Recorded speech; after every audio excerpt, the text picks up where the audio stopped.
Okay.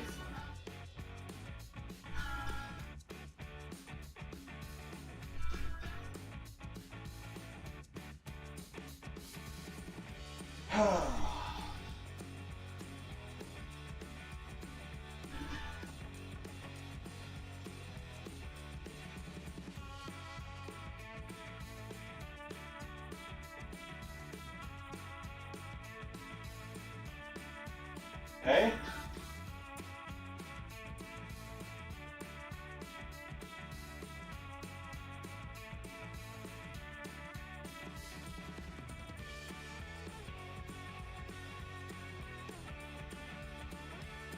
Boy. Really? Seriously?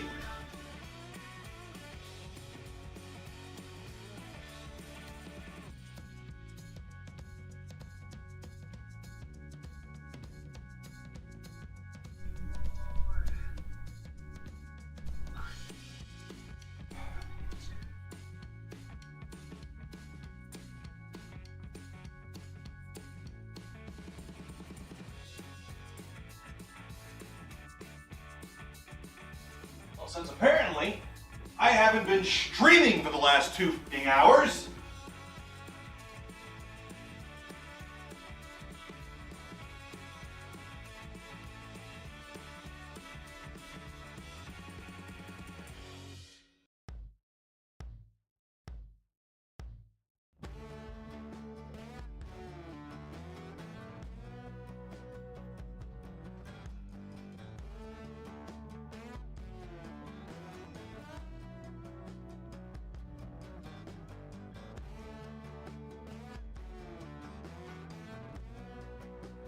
Now, I'm irritated.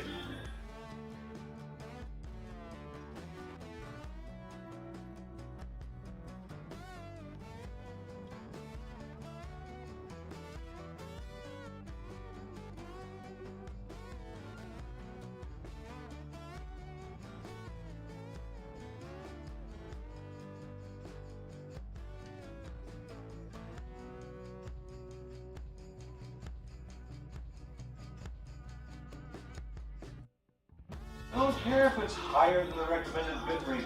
I want it higher. How is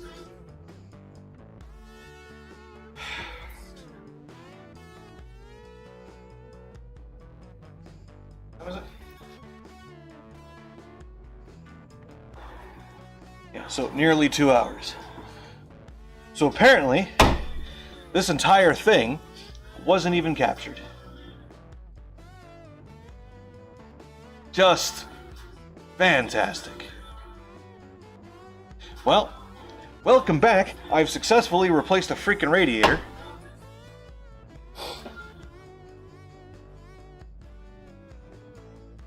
Got it all back together, and I go to check chat,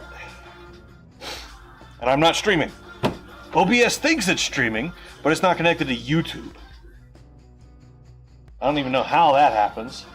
How does OBS continue streaming if it's not connected to the system it's supposed to be streaming to? Like when the connection is lost, it should tell you, hey, we're not streaming anymore because the connection has been lost. There should also be a pop-up on the screen.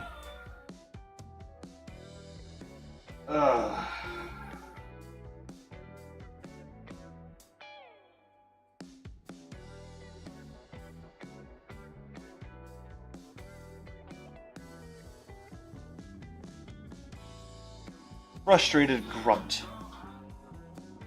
Very large, angry, frustrated grunt.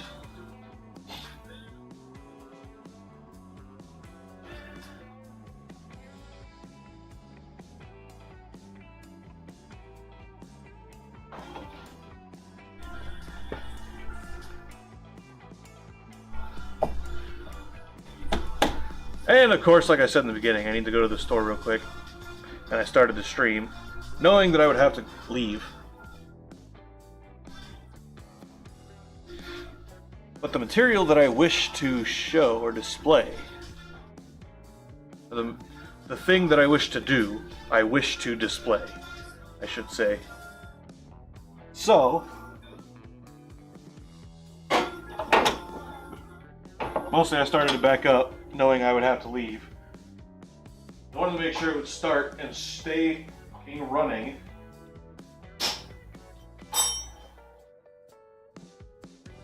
We're gonna clean some of the tools off of here.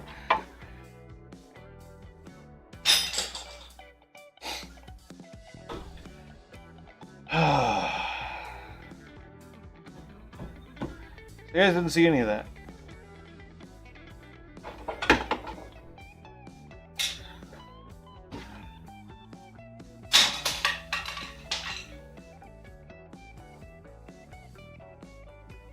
Angry, disgruntled, frustrated, exasperated sigh, grunt, moan.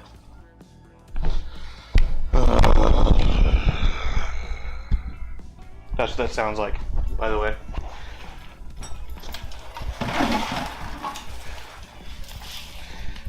It's a large inhale, followed promptly by a moderately exasperated exhale, mixed with kind of a primal grunting noise. You know. Kind of like that. You gotta move your lips around a little bit too, so it comes out in different ways, so it sounds like you're trying to say something. But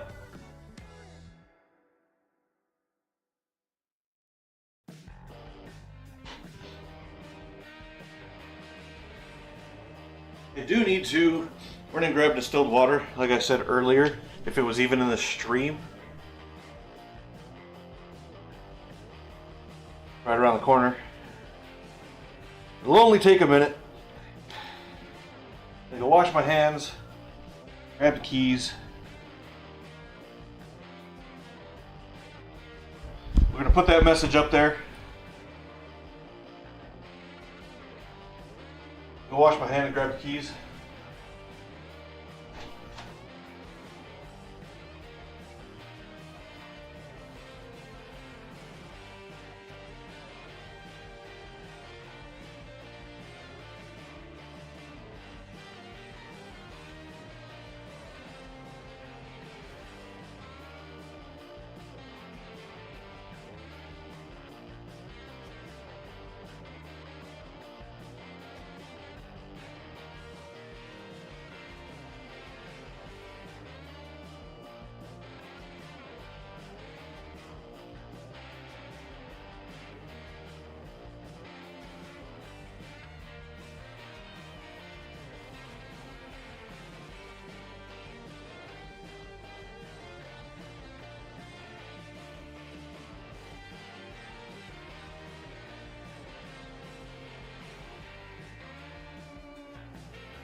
Okay.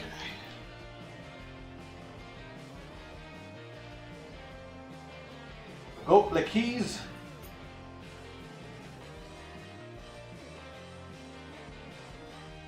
And run and grab 2 gallons of distilled water from the store right around the corner.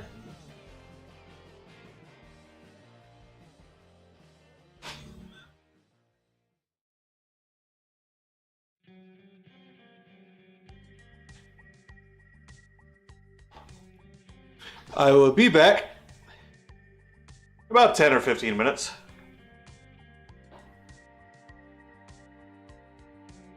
Might grab something to eat while I'm out too. So I'll be back in just a couple minutes. And I'll show you guys how to fill the radiator.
Angel Choir, I have returned.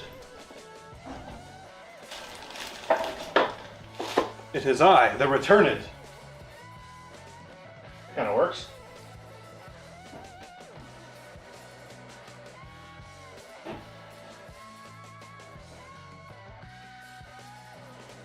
Okay. Got to hit play if you want it to play. There we are. Okay, put the keys there. Grab stuff out of the truck. Be right back.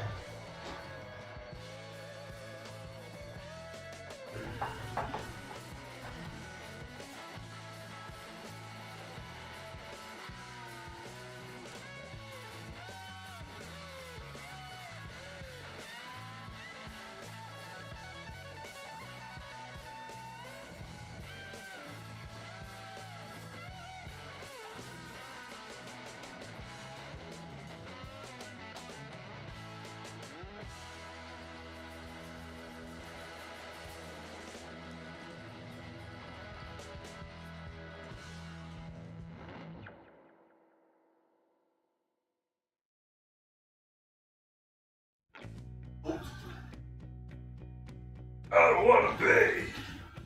Alright, put the water there. And it grabbed me something to eaty, munchity munch. Meedly, munchity bunch, muncha cruncha. Gotta put that inside real quick. What we're doing is want to go outside.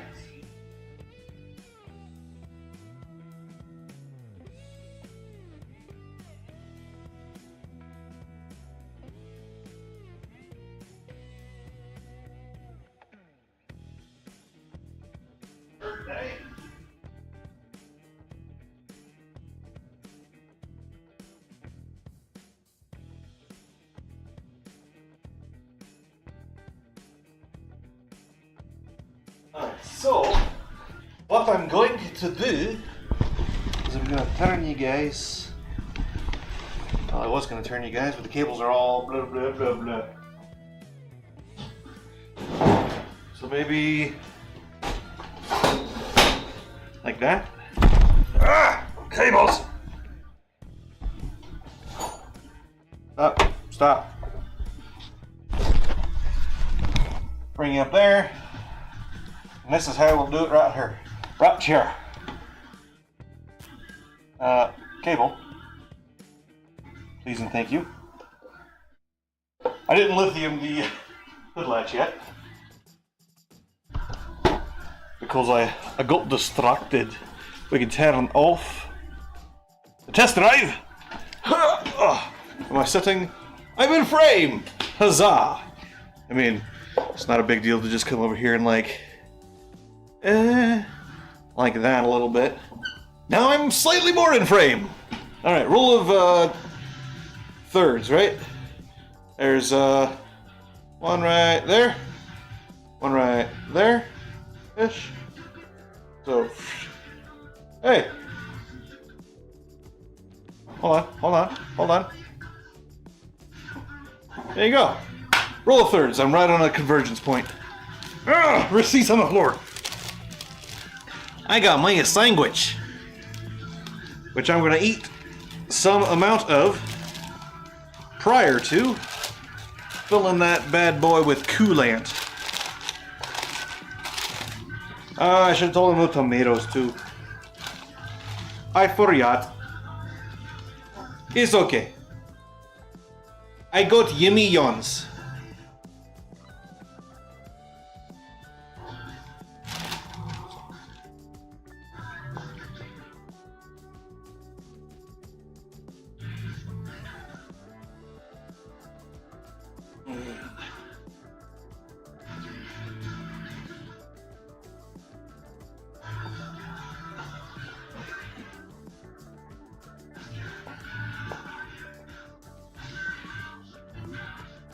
I wonder if you guys are getting that music.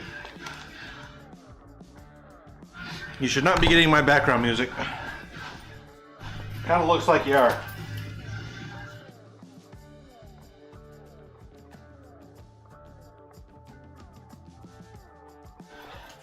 Do a little bit of adjusting. I thought I could set it up. When I'm out by the car, I can. But when we're in here with the mic right beside it, can't really do that.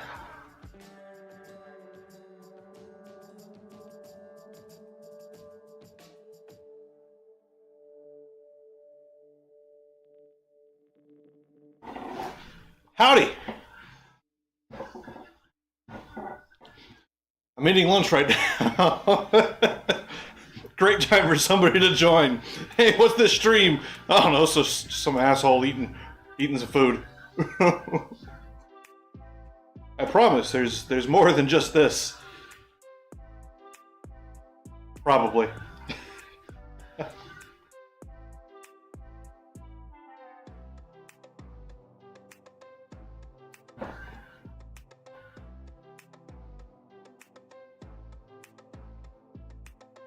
I don't know if I'm still watching the stream in the other tab or not. Tab or not. You know, I had a joke and then it evaporated.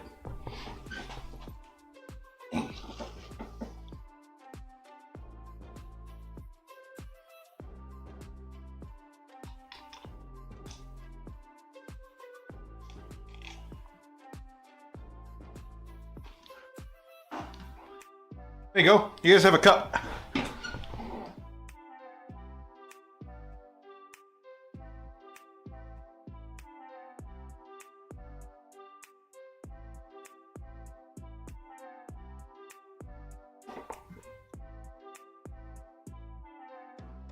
The only acceptable sandwich from Jimmy John's. Gargantuan. One of almost everything. Kind of what I do to my Subway sandwiches too. Because when I'm eating a sandwich, I want the bread to merely be the media by which my hands stay slightly cleaner. I don't want the bread to be a major player or a major constituent of the dish. I like less bread and more stuff.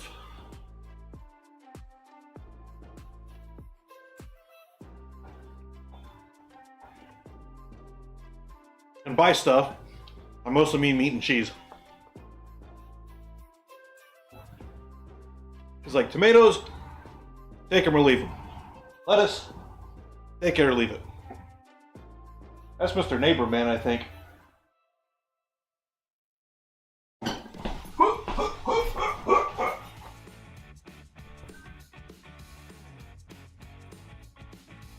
Oh, maybe not. Saw a truck with a bunch of wood. There's one of my neighbors right down the street does woodworking. He's always out in the garage doing woodworking.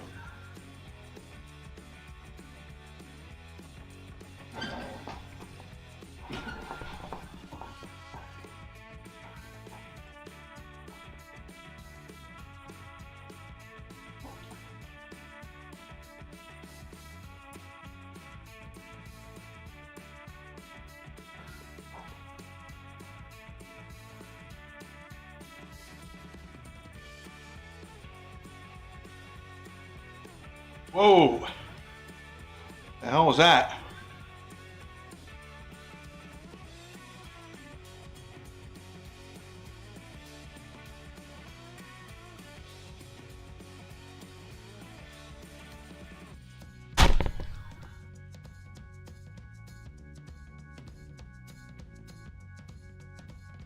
Something tasted like chemical.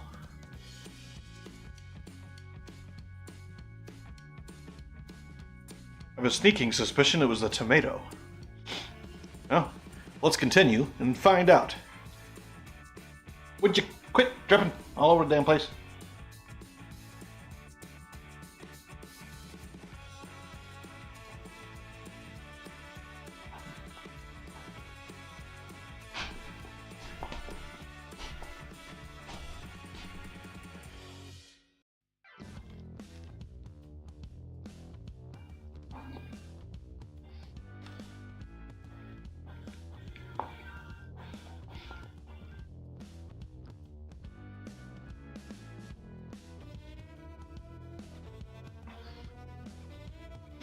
Also for drink,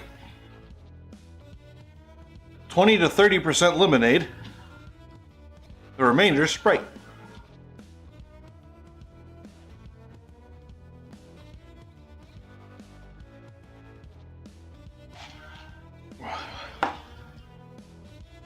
Better than either one by themselves. People will be like, oh, well, Sprite's lemon lime, it's already got a lemon in it. Not really. Not that you can really pinpoint and pin down with your taste buds.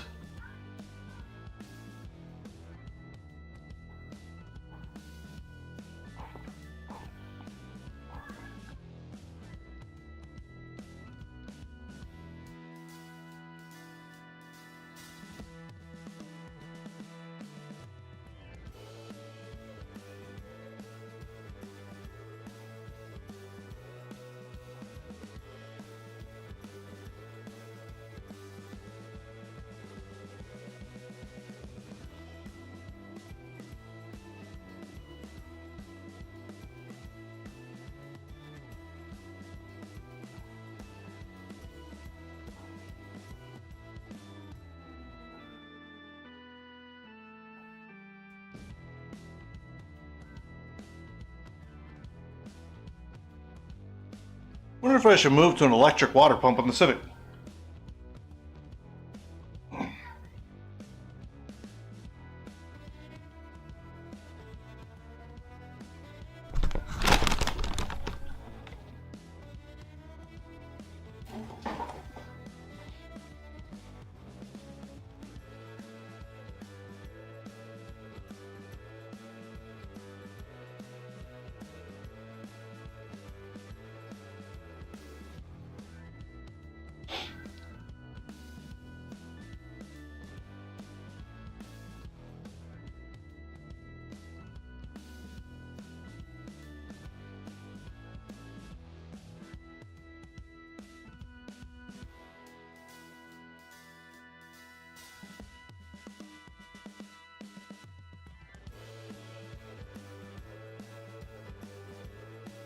Saskatchewan, eh?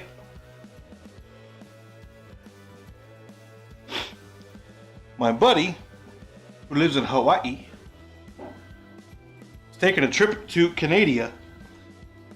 No idea where he's going. Guess I could find out.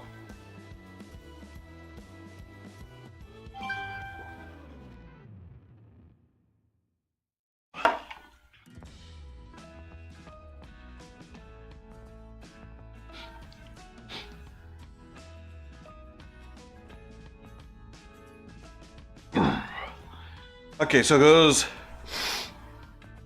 what is it? Quebec, Ontario, BC, Saskatchewan? I don't remember. Zoomy, zoom, zoom, zoom, out, zoom out. Manitoba, sorry.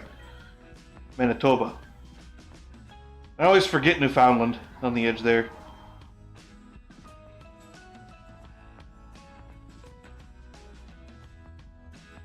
Really? I was like, get into Saskatchewan. It's like, where is that? West of Manitoba, duh. I don't even remember Canadian geography. Well, I don't remember province orders.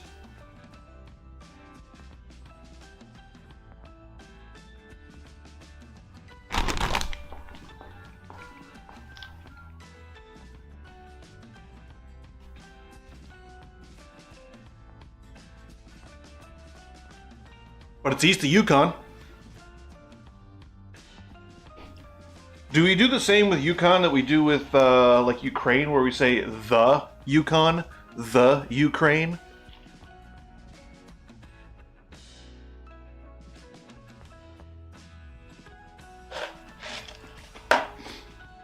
Weird artifacts of language.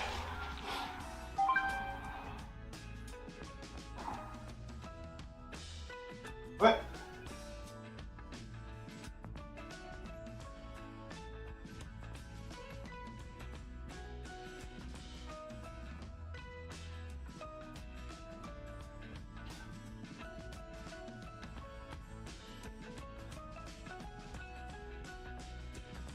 Really? You don't even have Newfoundland? Newfoundland?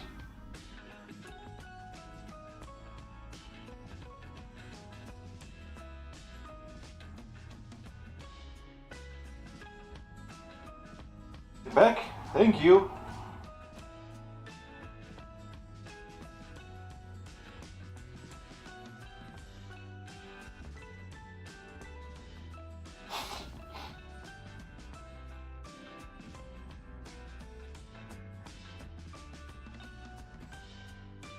Saskatchewan.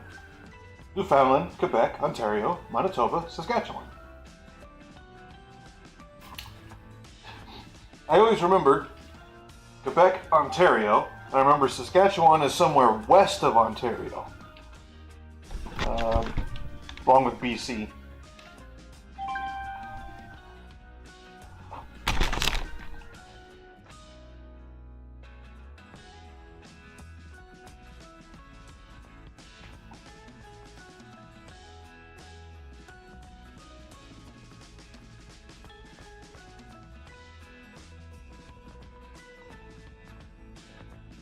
Where in Canada do you be? He's probably just in like Vancouver, which isn't technically Canada. Like, Vancouver is Canada, as El Paso is Mexico. Honestly.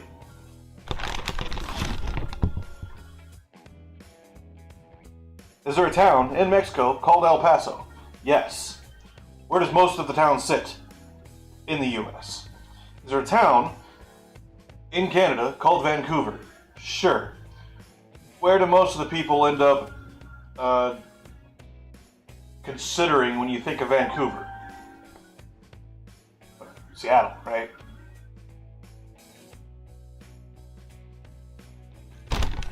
Is it Seattle? Oh, Seattle.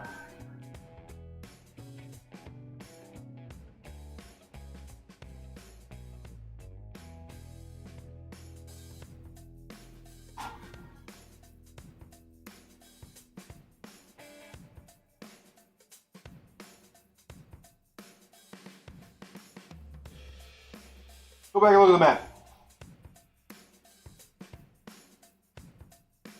Oh, yeah. Seattle. It's like, you got Vancouver, and there's some distance between Seattle and Vancouver, yes. But, you know, honestly, I think most people in Vancouver would rather be US citizens anyway. Or many. Can't say most. Many. It's just like eastern halves of Washington and Oregon would much rather secede from those states and become part of Idaho. There was also a movement a while back. Yukon, BC, Saskatchewan, maybe? Some southern bits wanted to secede from French Canada, essentially, and become part of the US. Which I wouldn't complain about. I love that area up there.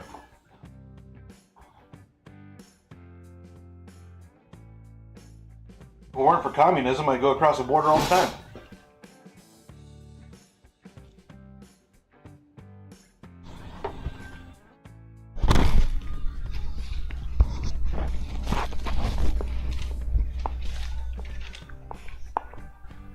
It's not communism.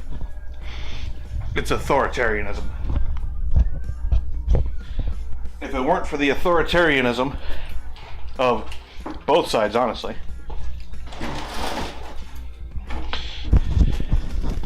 It's back in the day.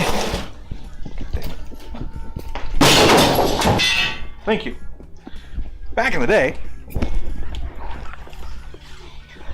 you used to be able to travel freely between these divided states and Canada. Would you sit somewhere and not fall on the damn ground? Thank you. Jeez Louise. Okay. So now, I can tell you this though, it's gonna get loud here in a few minutes. Why don't I put you guys like right there? Not bad. Now, we must grab us one of these. Punt! That wasn't actually a punt. Just went straight up. I thought it was going to go further forward when I released it. Okay.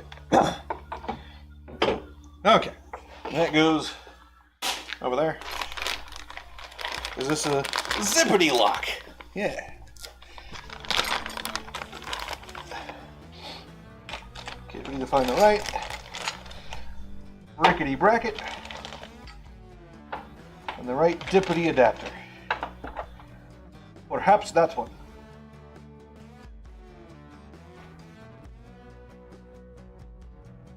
Ba-ba-da-ba. I also need stopper. Alright, so grab you guys. Getting the camera all dirty and everything. Excuse me while I wipe this off. There we go. Alright, so we got us our little adapter in there. Nice and secure. Coolant funnel goes right in the end there. We pull our stopper out because we don't need it right now. And then I'm just gonna pour, baby, pour. I know that there's more water than there is coolant in the engine and heater cores right now.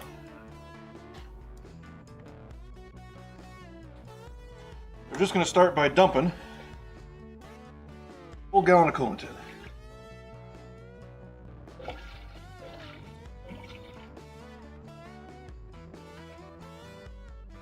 Wait, what? Oh, they brought me 50-50. Fuck.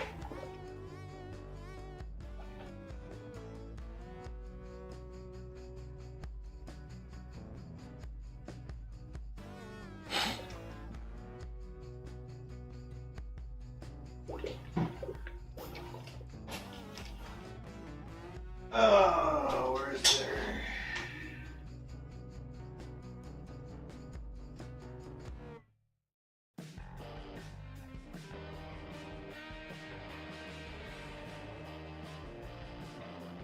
All right.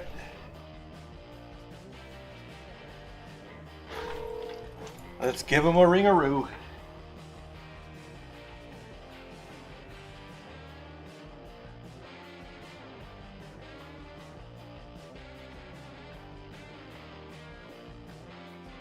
Here.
Yeah.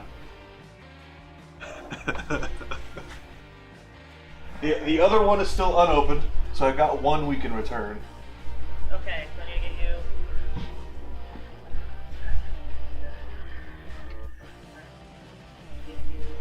But then I can drain what I poured in the radiator back into the bottle. Yeah, just do that, and I'll give you the right one. Yeah, we'll make that work. Okay. I will start working on that one then. Okay, and I'll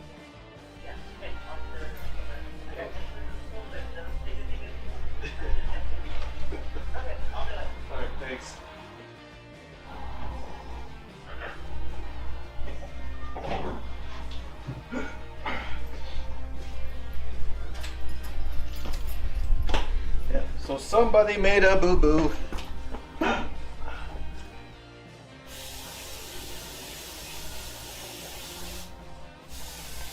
So, we'll get our funnel as clean as we can, real quick.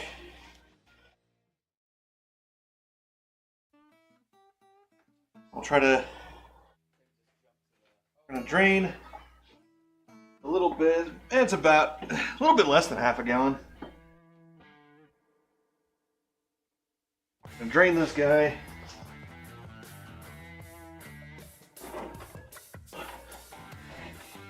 Back into the bottle there. Just probably going to return it and then damage it out of the system.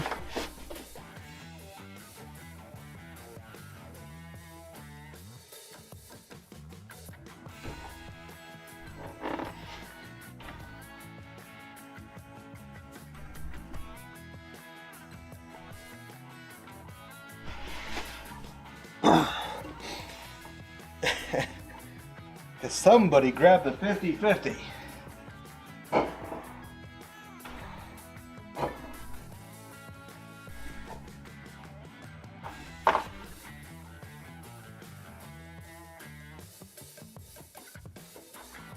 Hey, what I'm gonna have to do actually. Where is LeJack? I'm gonna have to jack the passenger side up.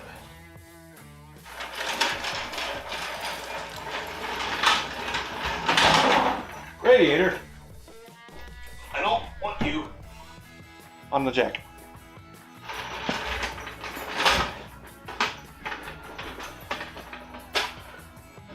Oh. Okay. So we're going to jack the passenger side up just a little bit. Oh.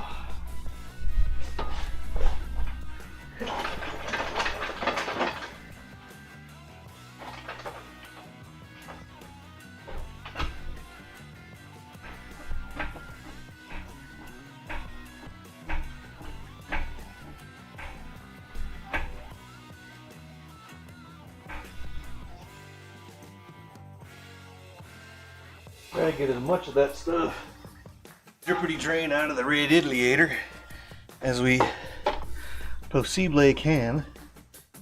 Isn't that much, honestly.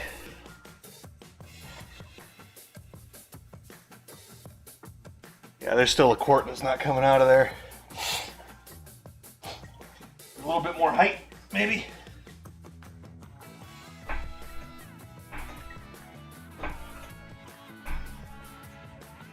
Not really.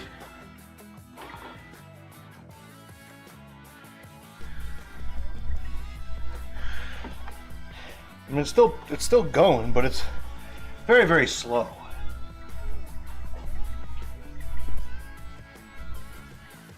I don't think we're gonna get it back up to a gallon.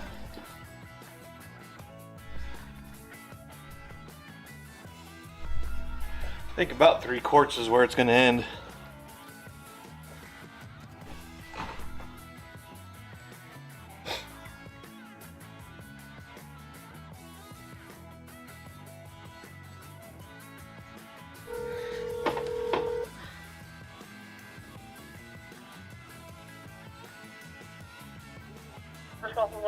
It's raining again. So there's about a quart that just it don't want to come back out.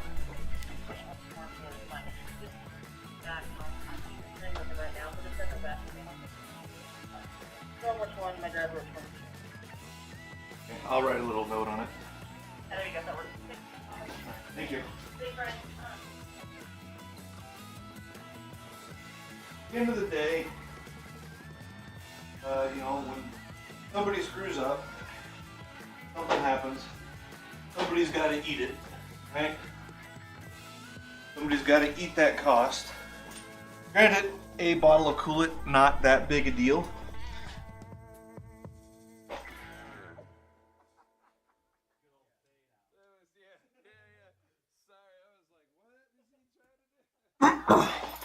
But as it stands today, I if I'm calling this a business, I, as what it runs, do not have the financial capability to eat this. It's not my fault that they brought the wrong thing. It is my fault for not checking it before I opened it. So I would eat half of it. Like I would willingly do that, even though it's, you know, like I said, as a business, I don't really have financially that ability. I would be willing to eat half of it because I didn't check it before I opened it. But the right one should have been brought in the first place. I assumed, which we all know how that goes when you do that. But I made an apparently erroneous assumption that the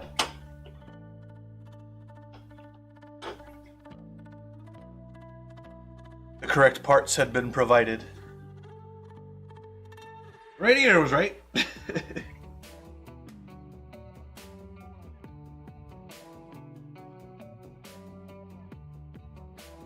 Oh, the radiator is actually a little bit cheaper today than it was last week when I called and asked last week. It was $220 something. Now it's $196. I ain't gonna complain. It's less I have to pay. That's less I have to charge the customer for it.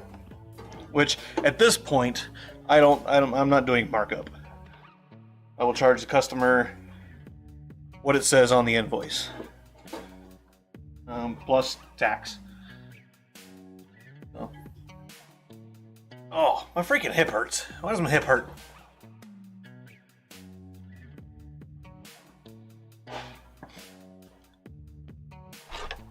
So, we're waiting for this to drain a little bit, which it's about done. And then I'm going to close the petcock down there. I don't remember how I got to it. I think this way.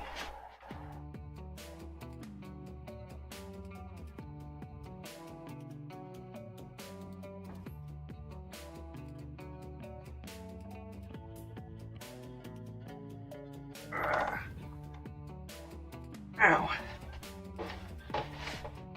Hand, come out. Thank you. Pulling my skin off.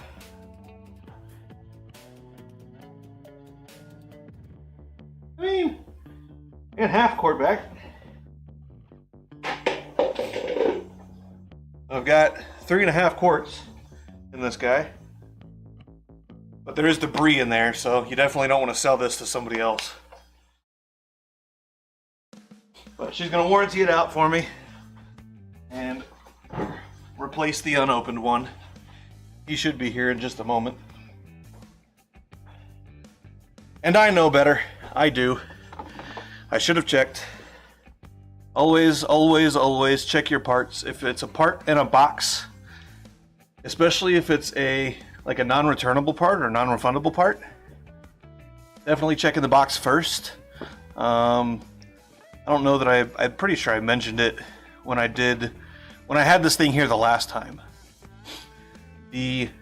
One of the struts, we were in the store finalizing the purchase, and we opened the box to just check, or I just saw through the handle. I just saw it through the handle. I saw dirt and I was like, that's not right. It's a brand new part. It should be shiny, shiny. So I opened the box, and sure as shooting, somebody had returned, and somebody had allowed to be returned a used part, an old, broken, worn out part. And as much as we try to not do that, some people just do stuff like that, and you can't trust them, man. I don't know why you would do that. Honestly, I cannot. What am I gonna do? I'm gonna grab something. I was gonna walk over there and grab something. Anyway, I cannot fathom what possible reason you could have for doing that. Because it's... So the people that do stuff like that, they don't seem to understand.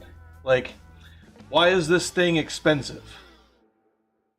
Part of the reason it's expensive is you, guy, because you're sitting there and you're trying to steal money from people. And it doesn't matter whose money it is, it's somebody's money. So who's going to pay for that? Every bit of that cost is going to be eaten up by the end user. Me and you.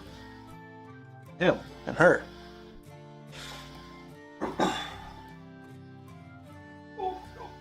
How we doing? Hey. Oh yeah? Short guy there. So that's the one that's short? Awesome. There's that for you. Cool. Sweet, you have a good day. I know I should have checked it before I opened it, but You're totally fine. you know. No worries. See you later. Thanks, sir. Okay. Oh.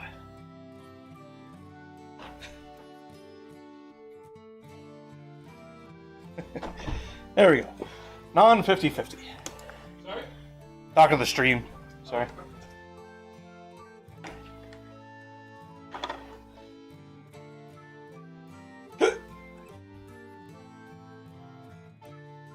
You. Ow, my hip. My hip.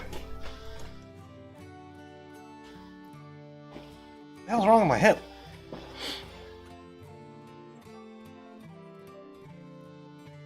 This actually doesn't have a smell. I mean, it does, but it does not smell as I expect.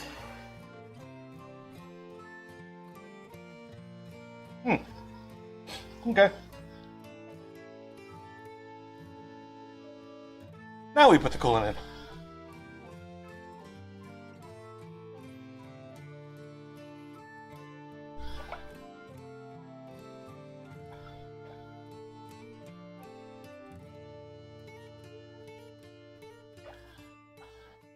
Make sure we're not dripping on the ground. Looks good to me. I'm also going to lower this thing back down a little bit onto the jack stand. Slowly. We're going to put this full gallon in.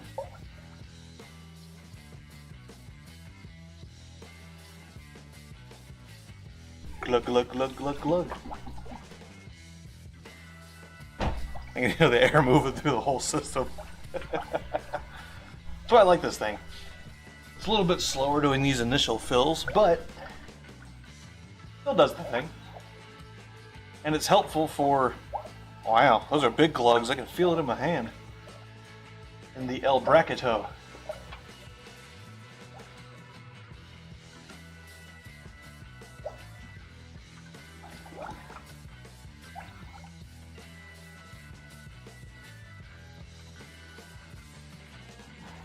Okay. Hey, you there. We're also going to finish off this half a gallon or so.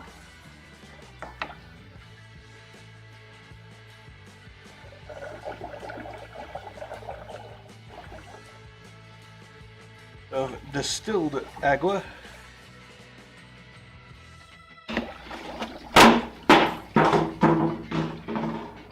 You didn't see that.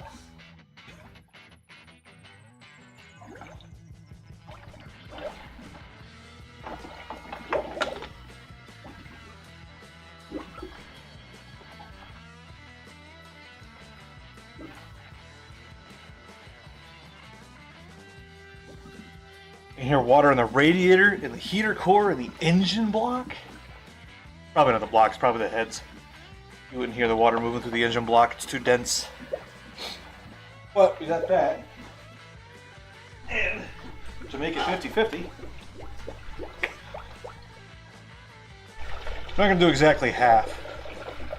I'm going to do that much. 2/5. Or, how about 3/7? There we go. We did 3/7. Two and a half sevenths. Okay. Concentrate.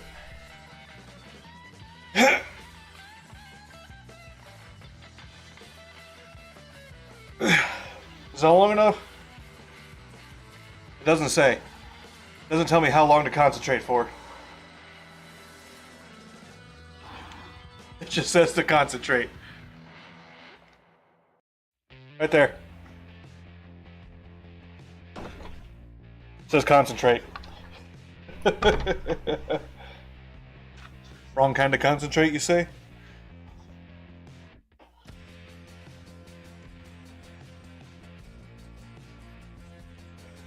Another good reason for these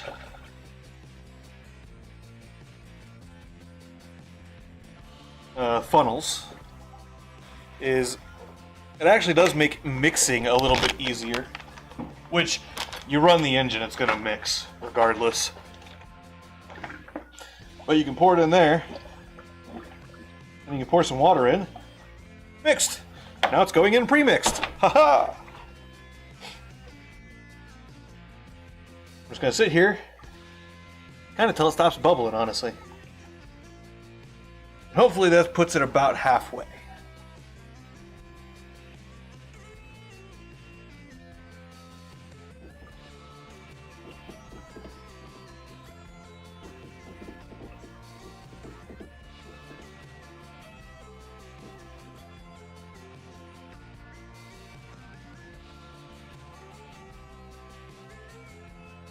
Ah. Glug, glug, glug, glug, glug.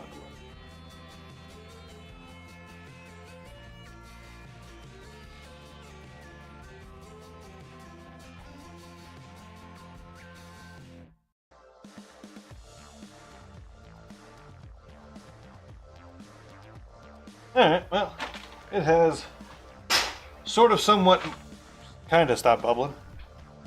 Now what we're due is we're going to start the engine. El engine. And I'm actually going to point you guys at the funnel. Some distance away.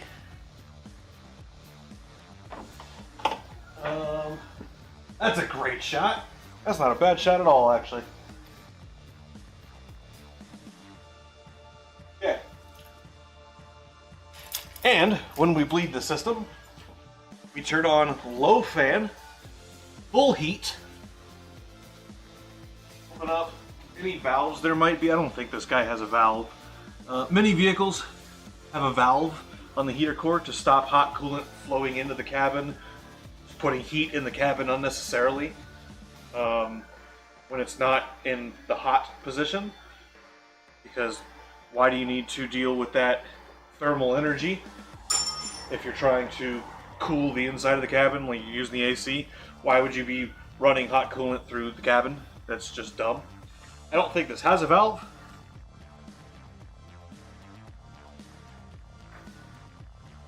Oh, we're gonna start it, bud.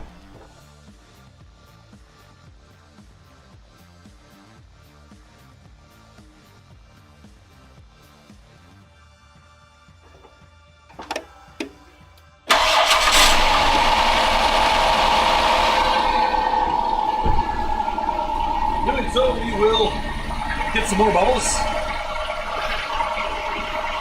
Obviously, you can see, bubbly bubbly. Make sure we have our stopper handy, because Chrysler's, grab the mic so I'm not screaming over the engine. Chrysler's, see, they have this really bad habit of just volcano.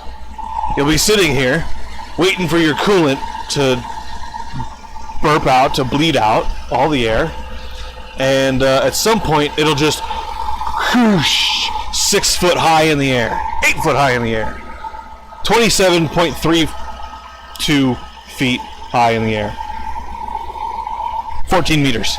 It goes 14 meters. If you don't have a roof, it continues until it's in orbit. But we let it bleed this way for now. Another good side effect of these is with fluid in the funnel, you now have an increased pressure gradient, forcing air up.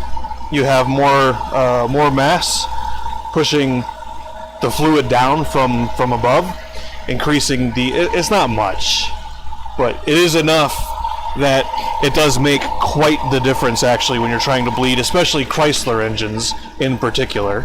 I know I keep saying that, but I cannot stress enough how incredibly, ridiculously, horribly dumb the cooling systems are in these engines. The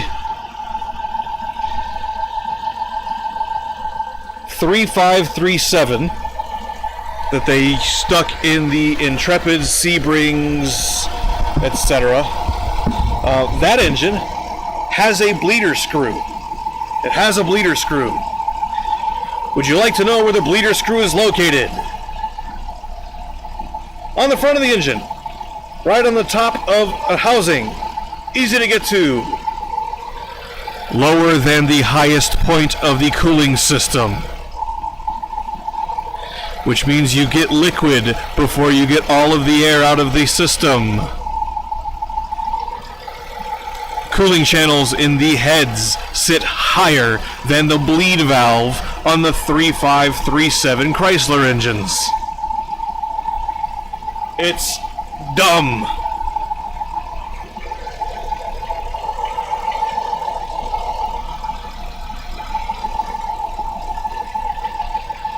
And what we do is we wait until the fans come on.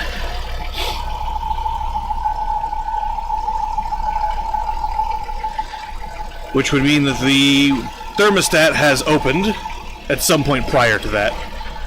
Because that means the system's still warming up. Beyond the point where the thermostat increased flow out of the radiator was able to cool the coolant into the engine.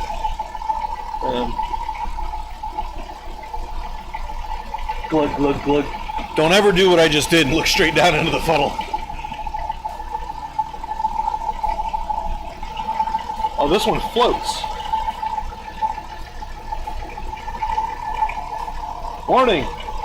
Do not allow pressure to build with this plug inserted. Yeah, don't say. Possibly a valid warning? I guess for people that don't know. Yeah, do not put this plug in and then start and run the engine. That is probably a big no-no. But I also don't want you to float. What I want is I want it to be kind of right by the opening, so that when it starts sucking coolant in, it slows it down, and I have time to grab a bottle, pour it in the... have a bottle handy, I guess. But yeah, if you're doing other things, and this thing starts to suck down, ideally you don't want this to drain, because then you're just, increasing the amount of air that's in the system, and now you have to bleed it back out again. Less than ideal. So, you want it to, when it starts to, generally speaking, when the thermostat opens, the coolant will just, because now all the air can move, so the coolant will get sucked down and then the air will bubble out quite quickly. And if you have this plug just kind of here, much of the time, it will, some of the bubbles will push it up, and then it'll suck it down into the thing and stop the flow, so you can fill the thing back up before it empties completely, and then pull it out. Job's a good one. Ideally, you would have this really, really nifty vacuum device you put on the radiator cap, and you have an air compressor, you turn it on, Venturi effect, you create a vacuum with positive pressure. The valve's a little bit more complicated than just a straight Venturi, but it's just a Venturi, really. So you create vacuum, and it's just neat to watch because you see all the hoses collapse. Heater hoses, not always so much, but the radiator hoses, they're large and not structural in any way. So you see the hoses collapse as you're drawing a vacuum, and then you turn the air off, you stick your end into just some container of coolant or mix or water or whatever you stick it in there. You open the valve, sucks it straight in, easy peasy, job's a good one. And usually, doing it that way, you get 99% of the air out of the system.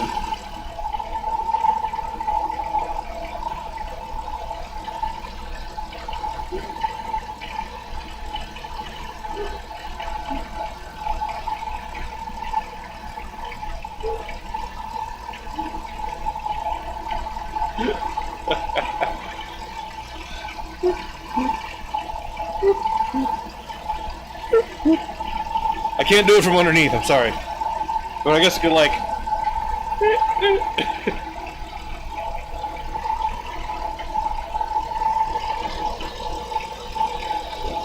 And bleeding a cooling system is absolutely SpongeBob level. 6 hours later. You know, that type of stuff. So what I'm looking for, actually, is we're going to let this kind of bleed out. And I understand this is probably just absolutely boring and nobody gives a shit. But we're going to let this bleed out until there's no more air bubbles, which will take... could take 40 minutes to an hour. Luckily, we're about halfway there already, so, you know, come join the fun.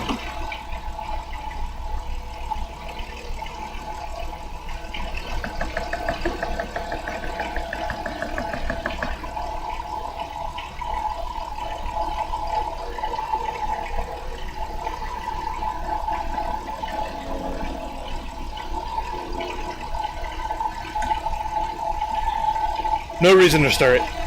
I'm just being silly. Because I'm bored. Bored.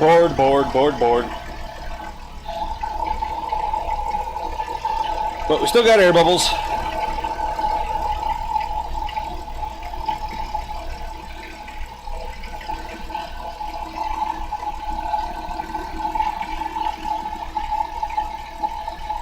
You know what I kind of wish I had? A sort of like overhead tripod, I guess, with like a weight in the back so it can lean out at a steep angle and you can dangle something down, but you can still like walk underneath it and do stuff, so you can just watch straight down in here.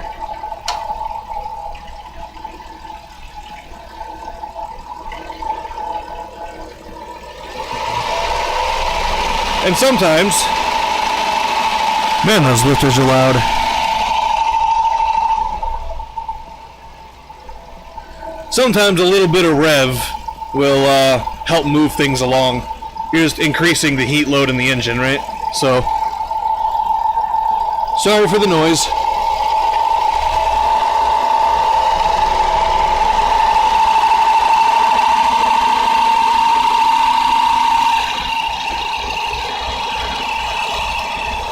And I'm in the way, obviously, but there are still air bubbles coming out.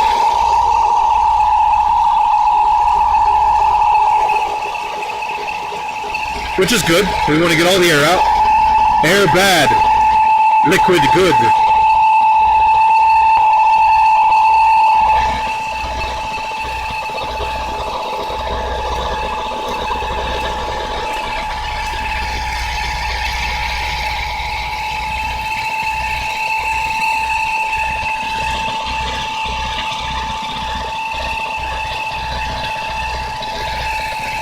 I don't know if you guys can hear that. But I hear what sounds like ignition. I hear a tick, tick, tick, tick, but only when revved. That's strange.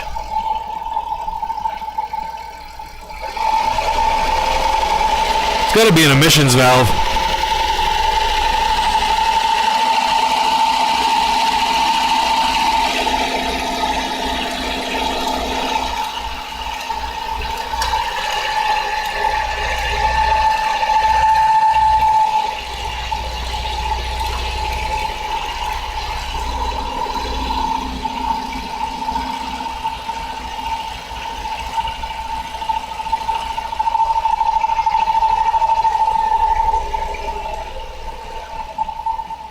Huh.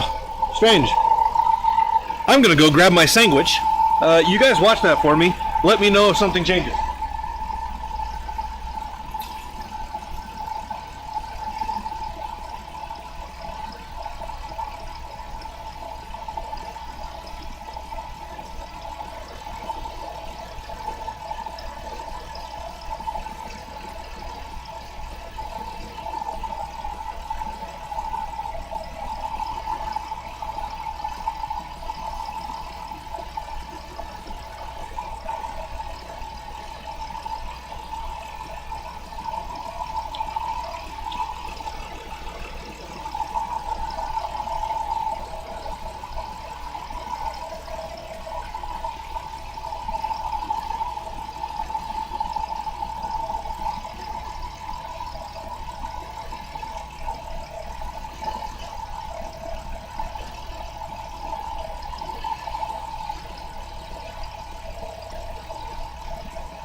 Still got air.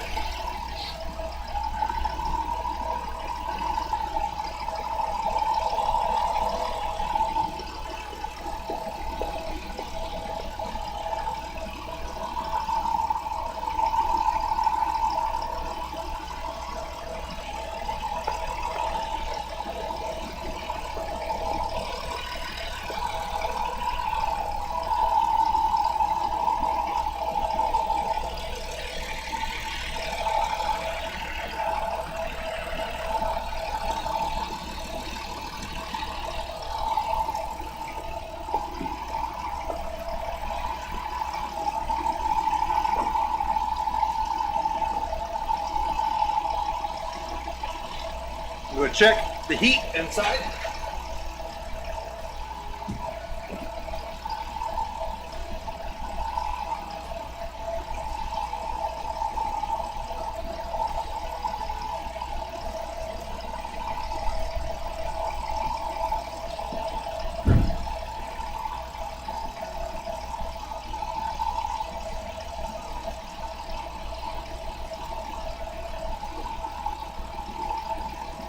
Candyland?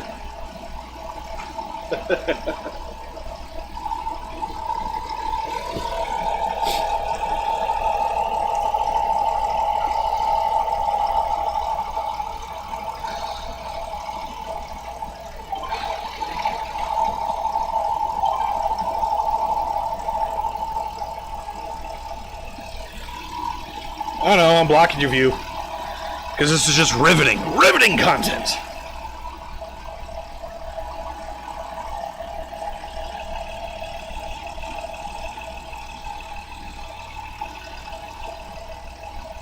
What's that? Look at that, there's still air in there. Wow.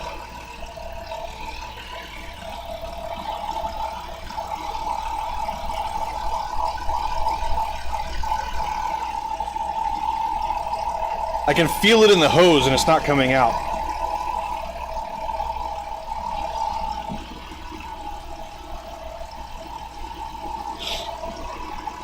So, since the upper hose is hot, that means the thermostat has opened, actually. I'm going to check the gauges.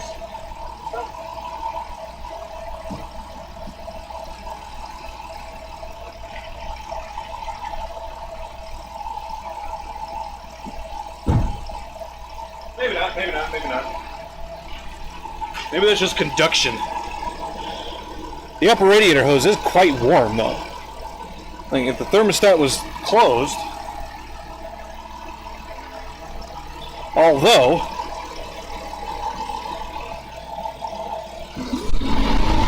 there's the fans.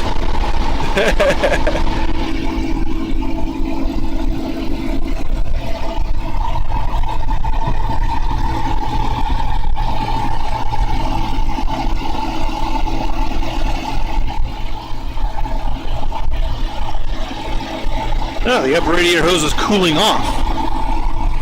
That would be the coolant in the radiator being cooler than the coolant in the engine. Bubbly, bubbly, bubbly, bubbly, bubbly. Is this the big bubbly, bubblies, bubblies, bubblies? I don't know if you guys can see that or not. I can see it, and that's all that matters. I don't even know if you guys can hear me.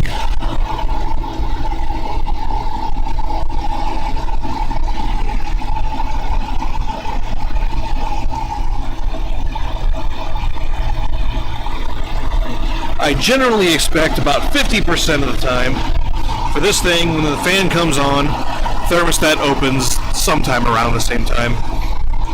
This guy to just go and suck straight down into the engine. That's what I expect to see.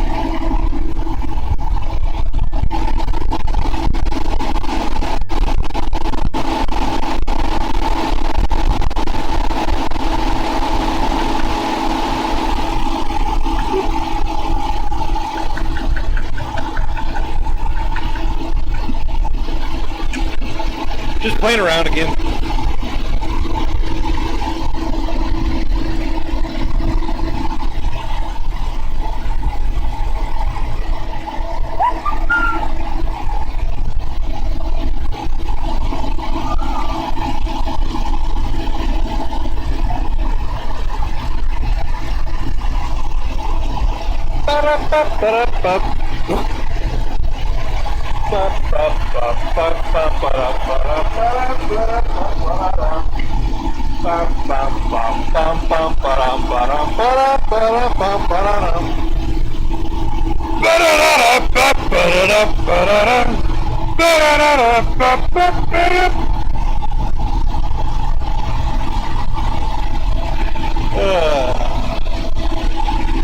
That cracked me up. I don't know about you, but that cracked me up.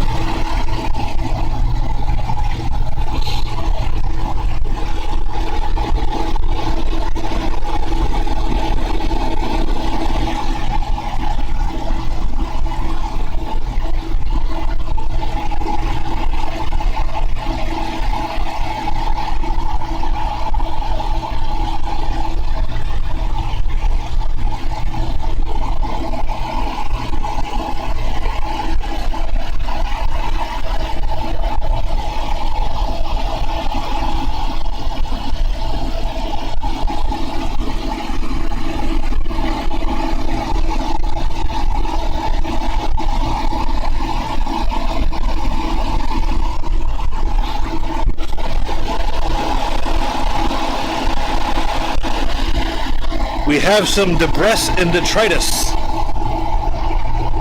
Debris. We have debris and detritus. Not a huge deal.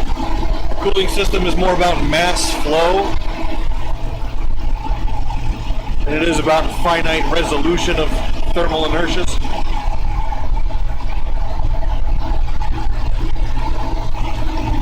Did I say finite resolution? Minuscule resolution. The word I meant to use was minuscule, not finite. Of course it is finite, obviously.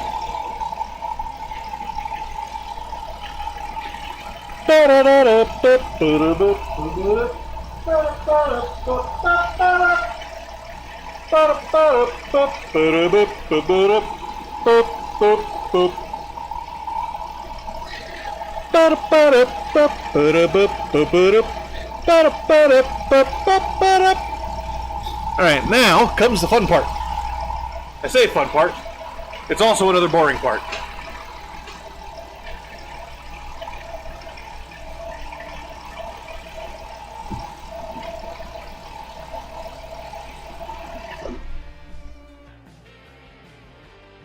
At least it gives you guys' earballs a break. You don't have running engine in your earballs no more.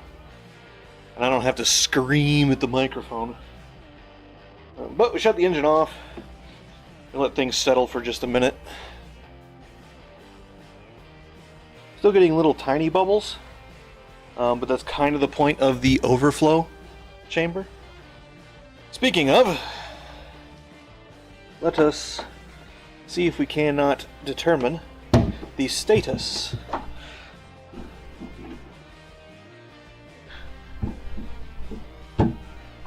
It appears to be empty. No, it's not empty. What's that level? Ugh.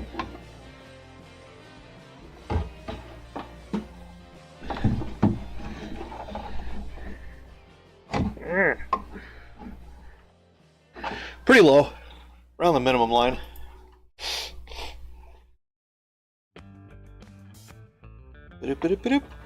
Do I have cards?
Okay. I was expecting, when I walked away for 3 minutes, that you would at least have gone somewhere. So what we do, right, is we squeeze that just a little bit, plug him up, so that when we pull this off, there's not pressure that's gonna poop at us. Poop out at us. That's not really low enough. Is this universal? Or is this like... No, it's not. This is the modern version of Dexcool, essentially. HOTS, Hybrid Organic Anti-Corrosion Technologies. So we're going to pull this off here. If you don't squeeze the hose a little tiny bit before you pull this off, the amount of pressure that this provides to the system will still be in there, and it'll kind of splooge out at you a little bit. So we pull that guy out. We then come back over here and we drip that little bit that we squeezed out back into it. And then we put some in the overflow tank or reservoir.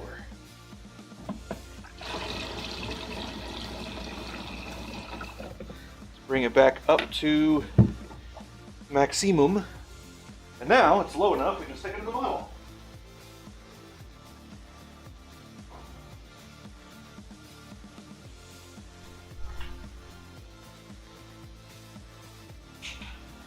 Alright, now comes the fun part. I say fun part. I keep lying to you guys. It's not fun. It's just another part. But I can tell you it's fun. And you'll be sitting there eagerly awaiting whenever the fun's going to arrive. Constantly being disappointed by the fact that it has not. And then you get mad at me and you yell at me in chat. You say I'm a terrible person and I lie to you guys all the time. And I laugh because I'm maniacal. It's supposed to be an evil laugh and I hiccuped.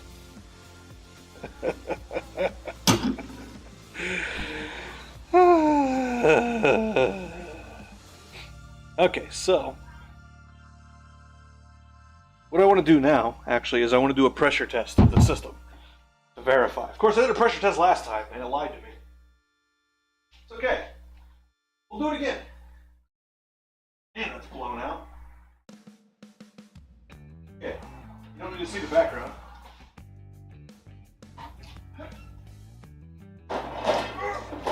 Toolbox. Radiator. Pressure test. There's no way to add a fake R in there. There's no way to add a fake rolling R in there. I mean, I'm sure somebody who has a different mouth can do it. Notes I. Alright, grab our handy dandy pressure testerizer here. Figure out which of these bad boys is the correct one. I don't think we have a correct one for this style. I think that comes in a different kit, actually. Which means... Is it this guy? No. I didn't think so. Which means we use these kind of universal guys. Try this one? No, it's too small. It's Toyota. Ugh, I got rusties in here. Because this whole thing got spewed on at one point.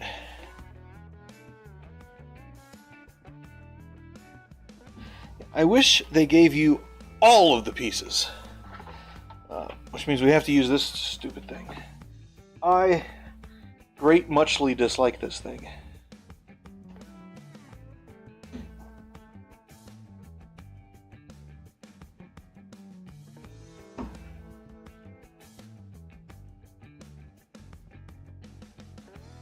It is such pain in le bouche. Wrong way.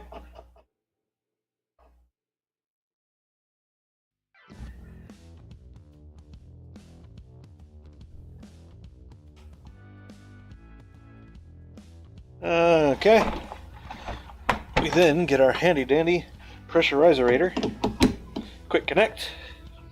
Pump it up. It's taking a second, which tells me there's still some air in there. Not a whole lot, because it is moving. And of course, this thing is leaking. Because why would it not be? Pressurize him up to approximately 15 psi if we can get it there. Which we cannot because the stupid thing leaks. I don't have the correct adapter.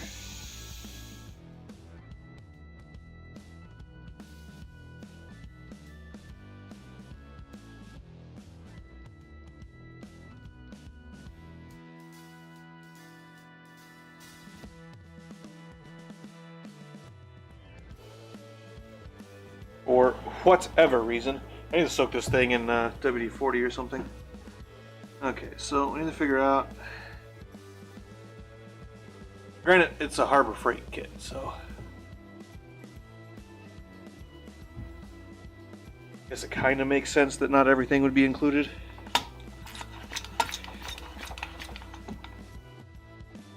Let's... I wish this hose were longer.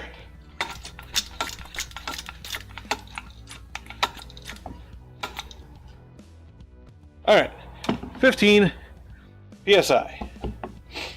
Approximately 1 bar.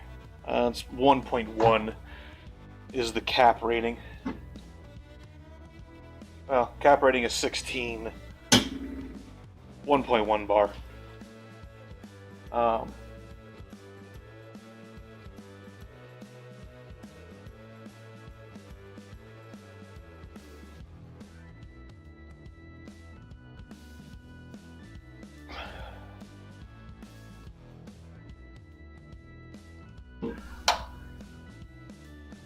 Yeah, the spec is it should not drop more than 5 psi in 20 minutes. Now we just kind of sit here and wait, honestly. You know, a lot of working on cars is waiting. Waiting for it to heat up, waiting for it to cool down, waiting for parts. There's a lot of waiting involved. Not nearly as much as a government job. But it would be nice if working on cars paid as well as government jobs. If I did fabrication and stuff.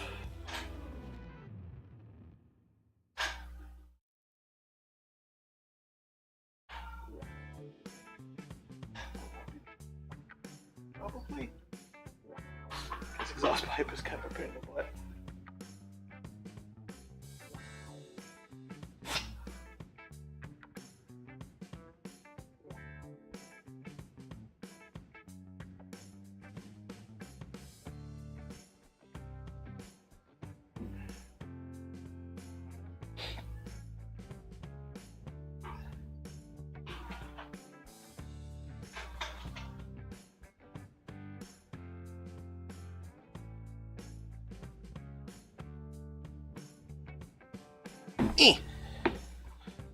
Probably could just go grab WD-40. I'm just gonna spray the crap out of this whole toolkit. Hollywood.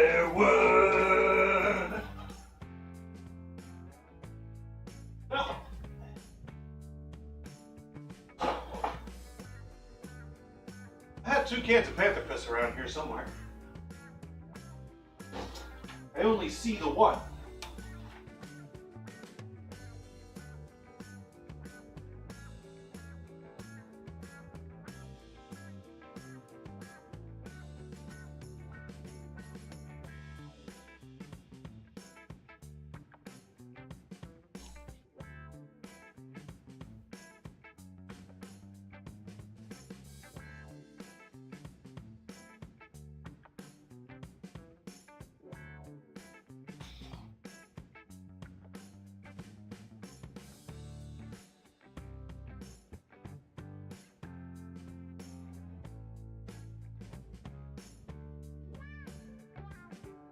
kind of put a little spritzity spritz on everything that's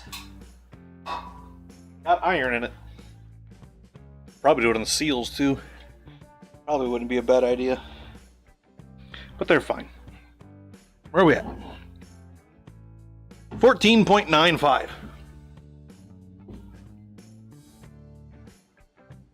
I think we're okay. Of course, I did this pressure test last time too. So it's kind of concerning.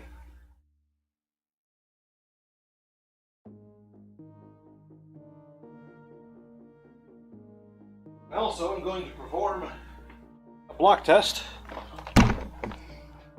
The stuff, I'll show you guys that.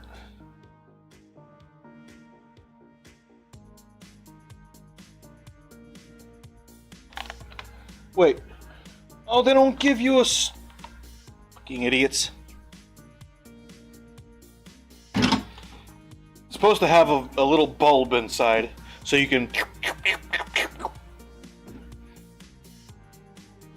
But no, they say you have to connect to any vacuum source. I don't want to connect it to engine vacuum. That's too much vacuum. You don't want that much vacuum. Also, if coolant, on the chance, because I've had it happen before, when coolant starts to bubble straight up through your thing, if you're not fast enough, you're sucking it straight into the engine. That's stupid.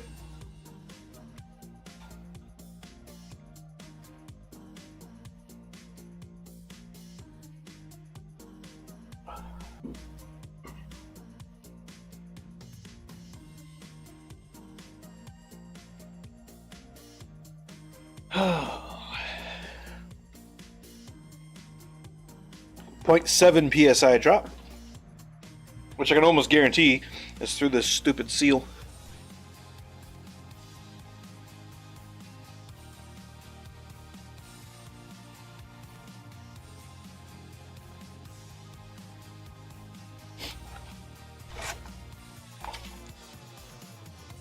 Please read this one page that we folded in half of instructions.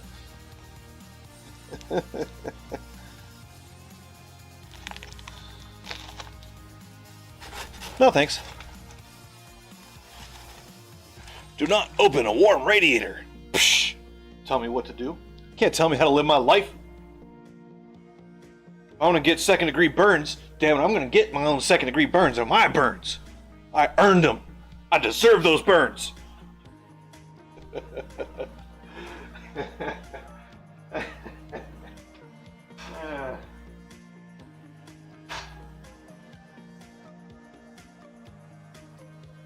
There's a kiddo playing in the street. Just go ride the bike down there and be like, vroom vroom, you wanna race? I do that sometimes. There's a house kind of across from us that they regularly like babysit kind of, not all the neighborhood's kids, but there's 5 or 6 families right here like on this street that they'll bring all the kids over and mom will just sit outside in the driveway, or a couple of the moms will sit outside in the driveway or whatever, and they'll just, the kids will play in the driveway and the sidewalk. They try to keep them out of the street, but kids are going to be kids. They don't see that as something different. It's not that is a road and it's dangerous. This is my driveway. It's slightly safer. Like, it's not yet quite in the head there. So sometimes I'll have like the little pusher bikes where there's no pedals or anything. It's just the kid pushes himself. Or the older kids. There's a couple of older kids that are, I don't know, probably 3rd or 4th grade. So 8, 9, 10 years old, somewhere in there.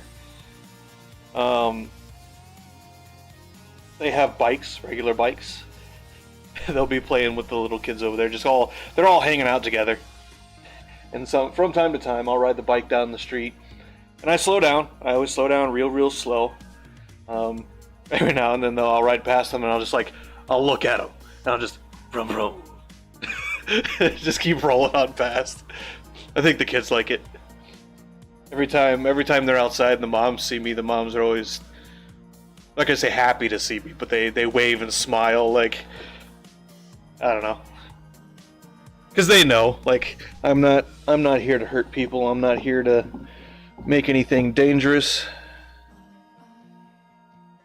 2.1 pounds drop.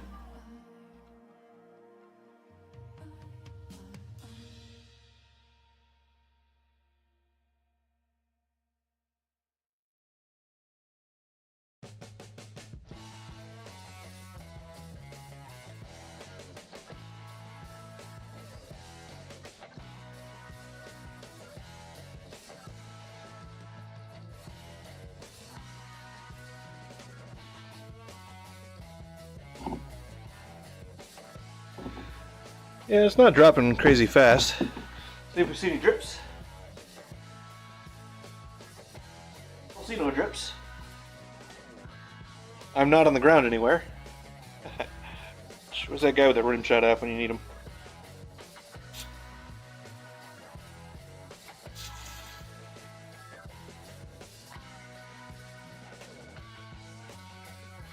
So we're just going to let the pressure out, put the radiator cap on. Let all this air, if I held this thing down solid, it'd just start spewing coolant everywhere. Never had a Honda do that. Hello.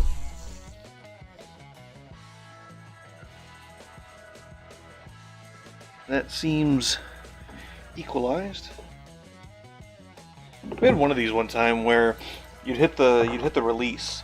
For whatever reason, it wouldn't actually fully release the pressure with the manual release. So you'd pull the quick connect mechanism apart and coolant would just start spewing out of it. And because it's a small nozzle and there was still pressure in the system, it'd come out in a nice, pretty nice stream with a nice little arc there. Kind of funny. When I say funny, what I really mean is stupid. You guys should know that by now. When I say funny, I really mean of lower intelligence. Oh, isn't he just funny like that? What that means is he's a dummy. Okay, so there's now a little bit of an air gap in there because there was still air in the system, and pressurizing it helped it to push its way back out. So what we're going to do is we're going to get our handy dandy combustion leak detector out. Stick him in there for now. Man, this is dumb. Hook it up to engine vacuum, suck the coolant in the tank, suck the coolant in the tank, suck the coolant in the tank.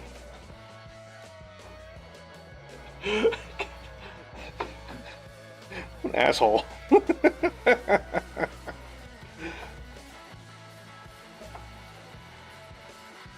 Alright.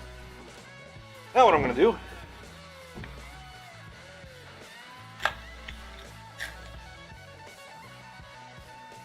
I'm going to pour just a little bit of this in here. About yay much. Up to the line-ish there. Doesn't take a whole lot. And I'm going to, with the engine off, we're going to give it a little bit of a test here.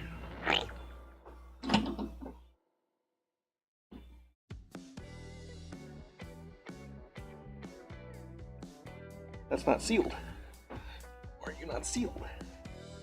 Would you seal?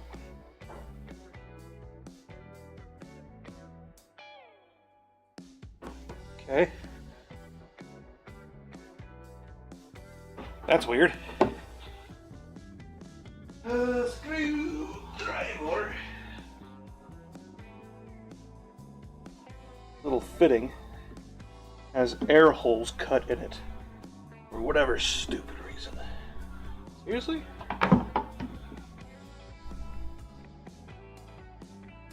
Oh, supposed to be a bleed. I gotcha. So it's not full vacuum. I gotcha.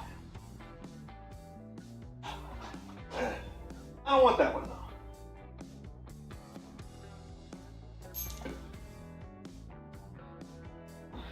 I want this one.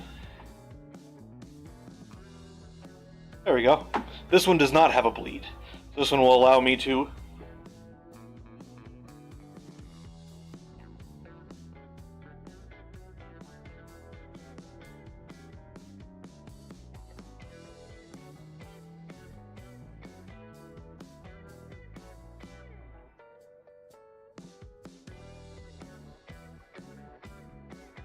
does not turn yellow. Okay. As we would expect. So, now, we're going to start the engine again. Sorry for the noise. And we're going to see if, just as it expands up naturally, we get combustion elements.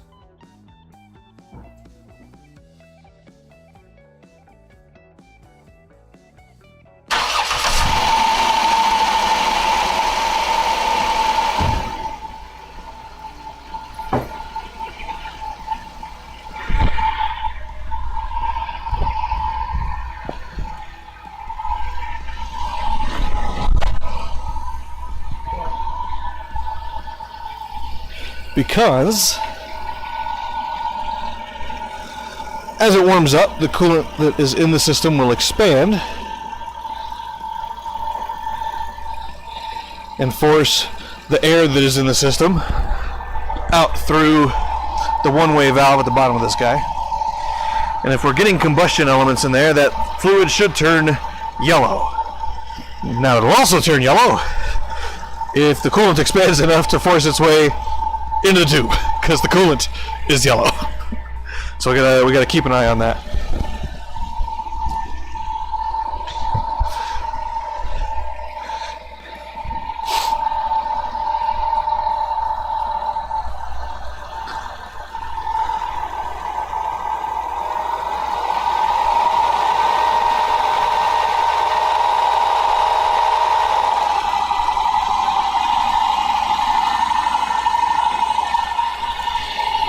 And if we rev the thing up, what we should get is, if there are combustion elements making their way into the cooling system, with it revved, we should start seeing bubbling after a few seconds, which we're not. That's good. That's a good sign. Up, bubbling. That could just be letting off the throttle a little bit. Also, the coolant's going to continue expanding, even though I'm increasing the kind of the pressure in the system via the water pump. And if I let this guy back down, it should bubble a goodly bit. And if we have combustion elements in there, that guy will turn yellow. And it happens quite quickly. It doesn't take that much.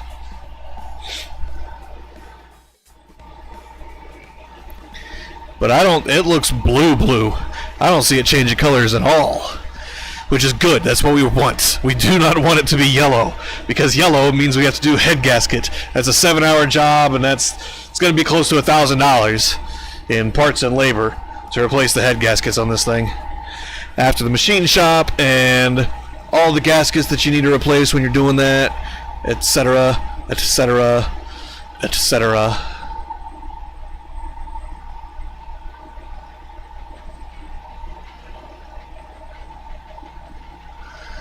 What I'm seeing so far is good.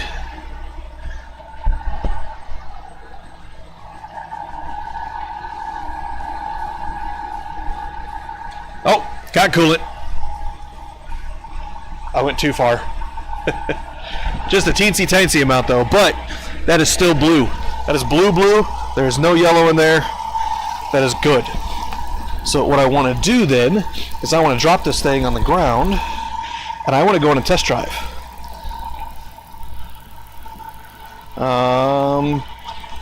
Probably tomorrow I will end up doing the lock actuator on the driver's side sliding door.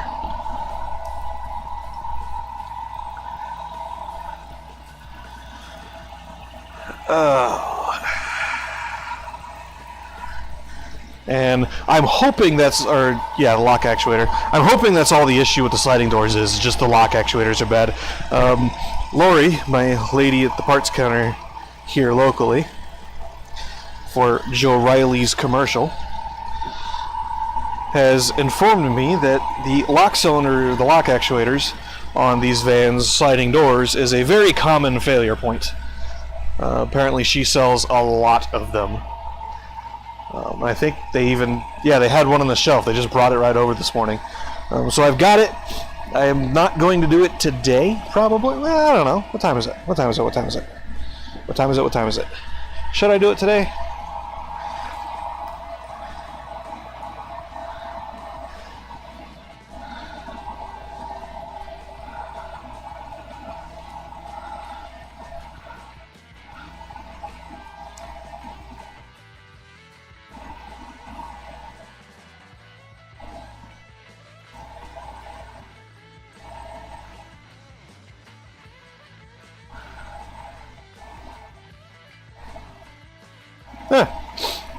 Looks like scalloped tater on bread with either a cheese or a sauce.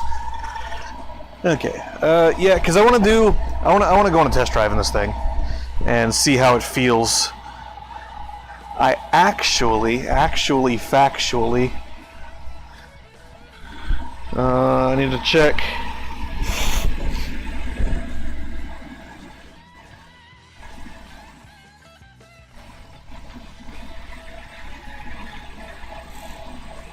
And without a cat, this thing stinks. It smells. It don't smell pretty.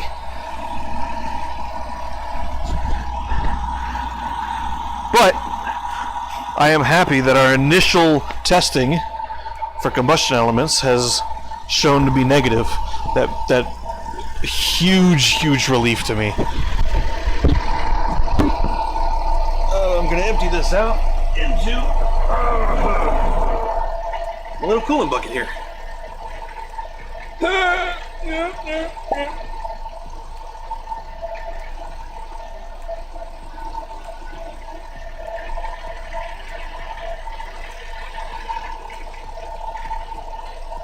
There we go. Easy peasy, job's good. Coolant is expanding, so we'll put the cap back on. Screwdriver. And honestly, the side doors are the last thing we have to figure out.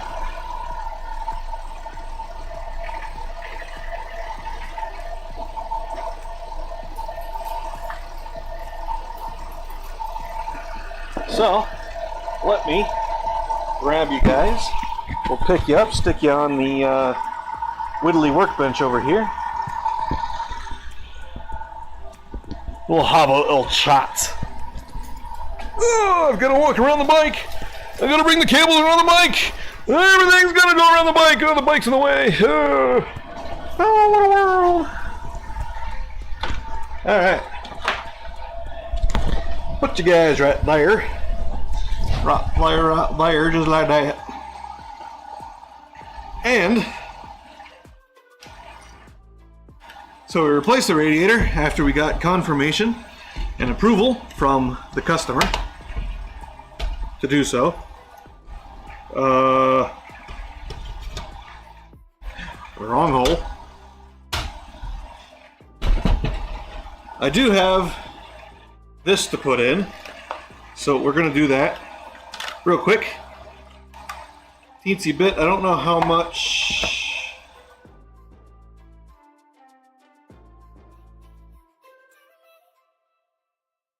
So what we're gonna do is we're gonna put this in. I'm gonna split it up. This is probably all meant to go.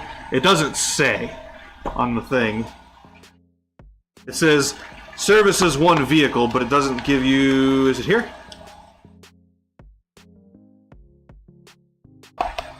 Oh yeah. So it's the whole bottle. The whole bottle is supposed to go in each.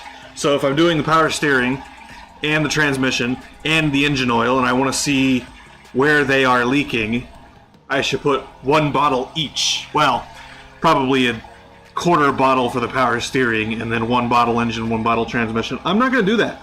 I'm going to do like a third, and a third-ish. Actually, I don't even know that I want to do that. Yeah, because all we want to know is where leaks are coming from. We don't necessarily need to know what is leaking. Once we know where it's coming from, we'll know what. So, we split it up between the engine oil, power steering, and the transmission.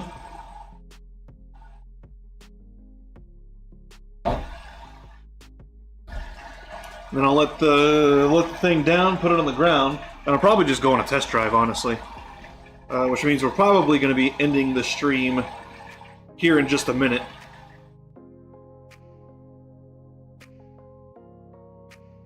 I got down my finger.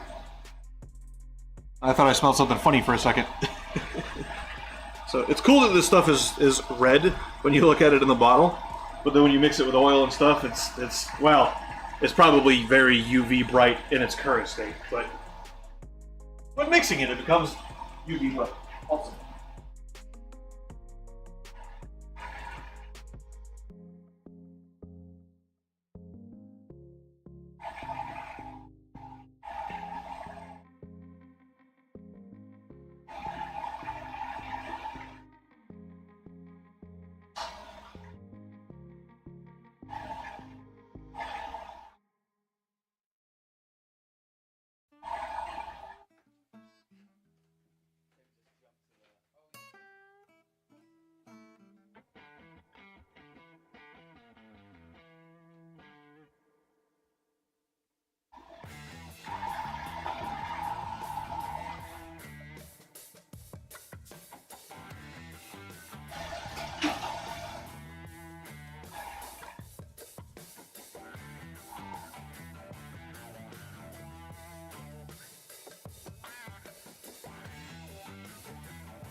Okay.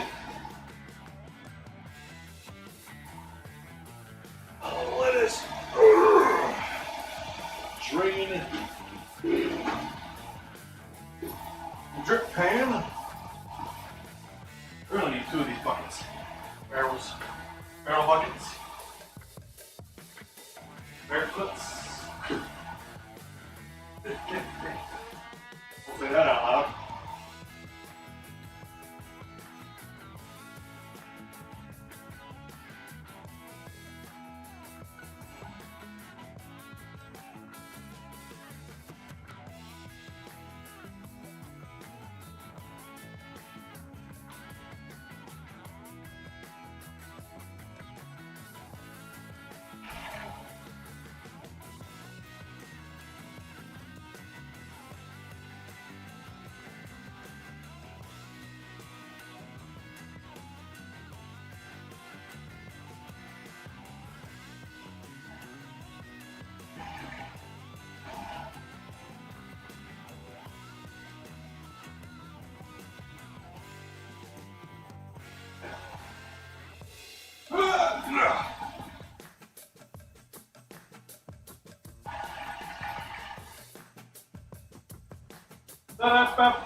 Actually, tell you what else I need to do real quick.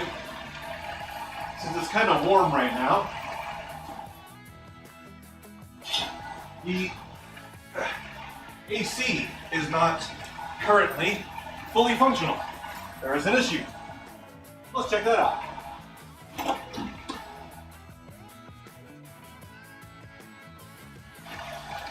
I can bring you guys back over here for that.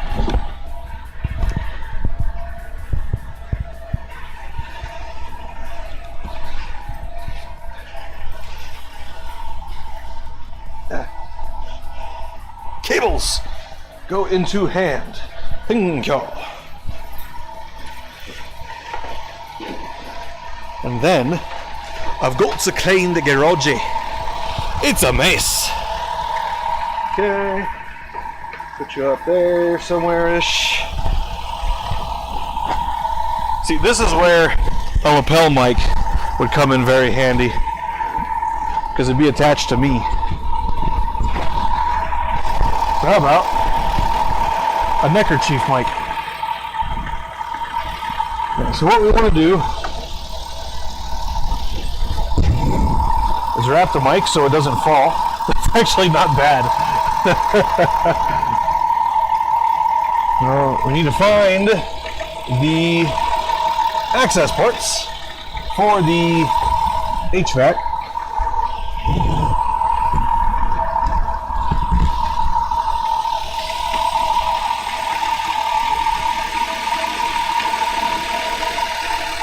I got one.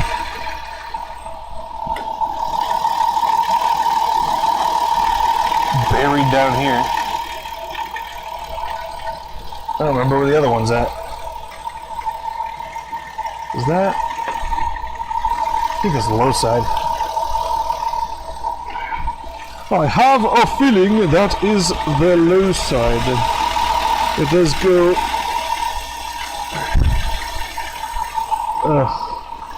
Again, whoever designed this, I don't know why they let them out of the institution.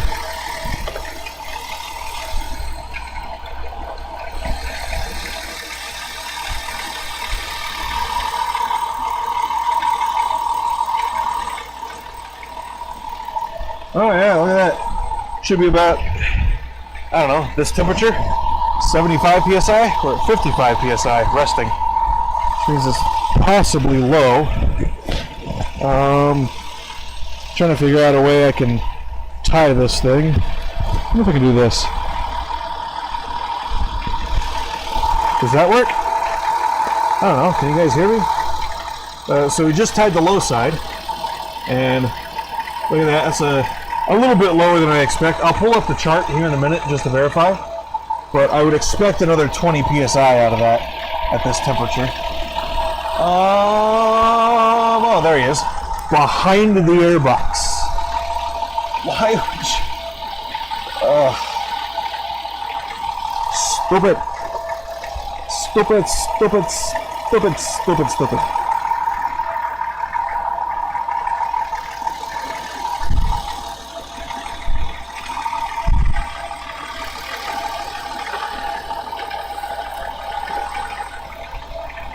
Like, you barely have anywhere to stick the freaking hose in here.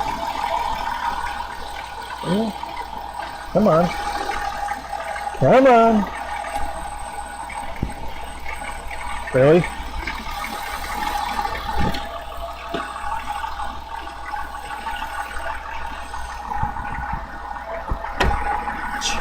It's right up against this freaking element.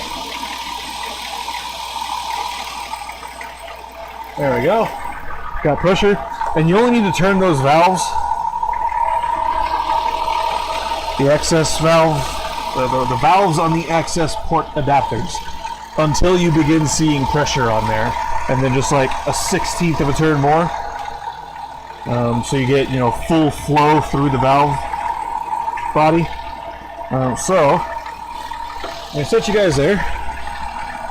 I'm going to reference handy dandy chart.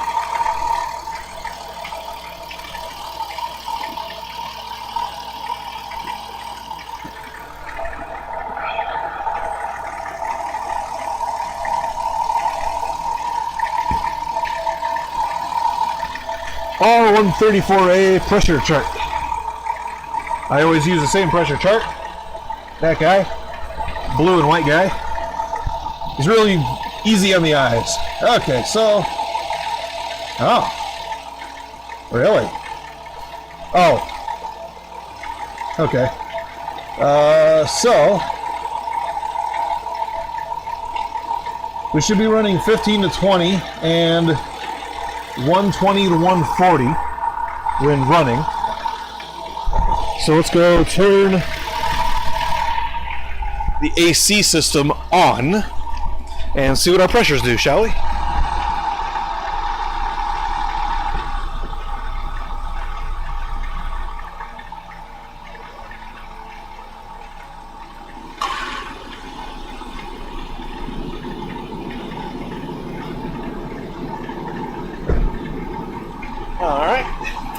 compressor is on.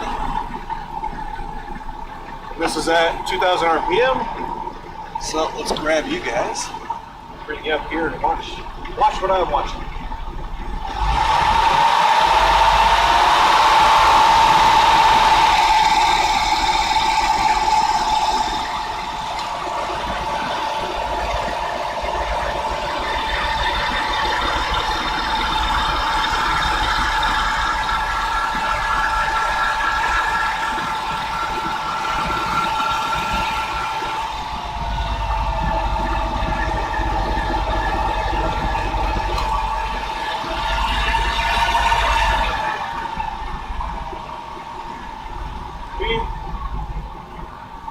Those pressures are pretty close to what I expect for this temperature.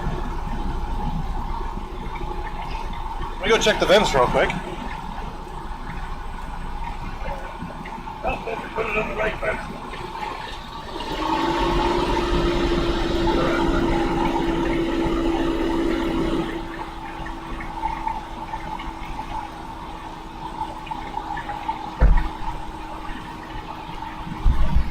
The vents are warm.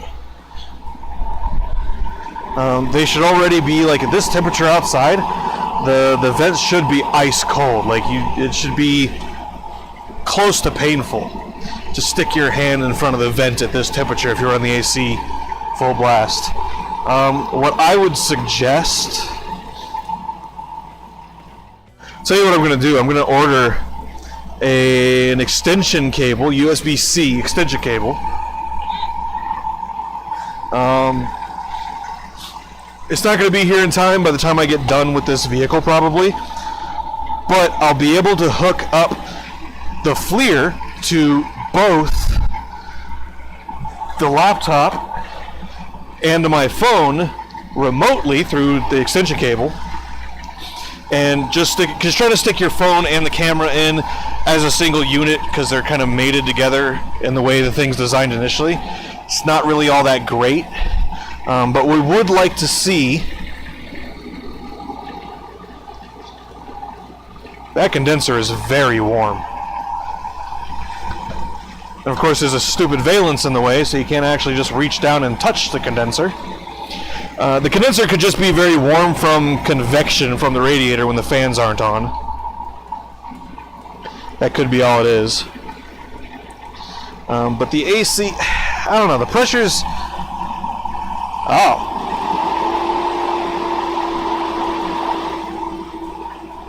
Wow. Fan comes on and the high side pressure drops like that. Which tells me the expansion valve is bad. It's blocked. So I'll tell you what I'm going to try to do. I'm going to try to reach my hand back there and feel the lines. The high side should be warm. The low side should be cold, like cold. Like at this ambient temperature, the low side should be like freezing your hands. So, let's see if I can't reach my hand back here.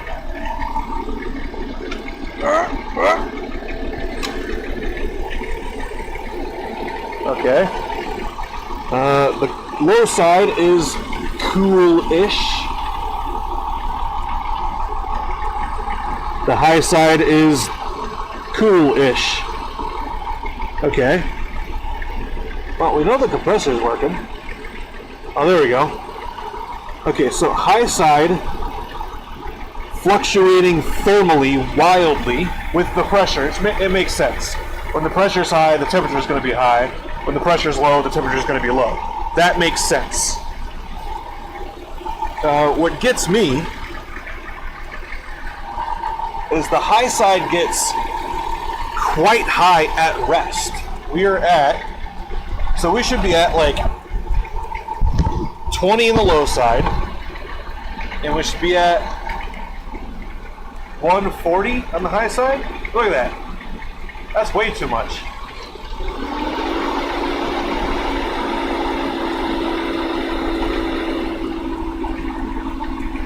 You see when the fan kicks on, the high side drops fast, like a rock.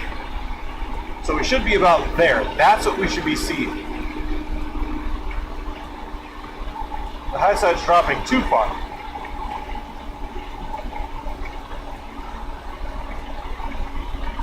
So what I would recommend is, since I don't know the state of the system as it stands right this moment, my recommendation would be to empty the system out, put a vacuum on it,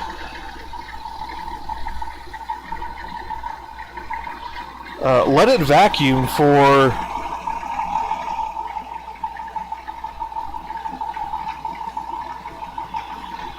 an hour or so.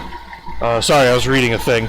Let it vacuum for like an hour or so, and then recharge the system with the correct weight of refrigerant and oil for a service. We don't know what the state of the oil in the system is right now, which is concerning. It could just be there's too much oil in the system. Because that high side should not shoot up that fast. It's back up to 250.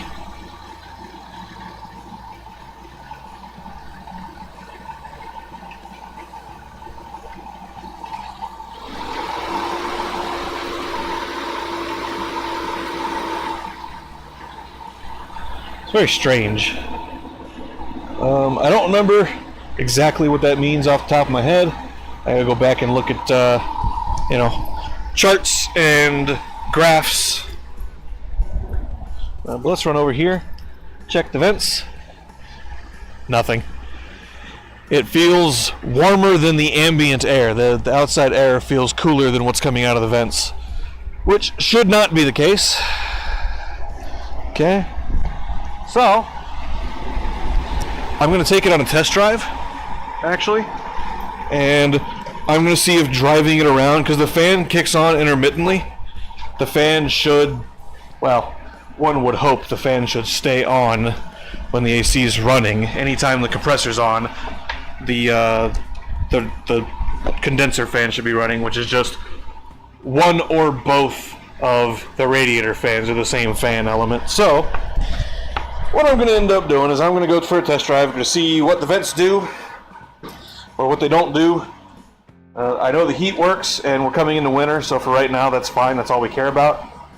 The AC should be freezing over, but it's not, which tells me there is an issue.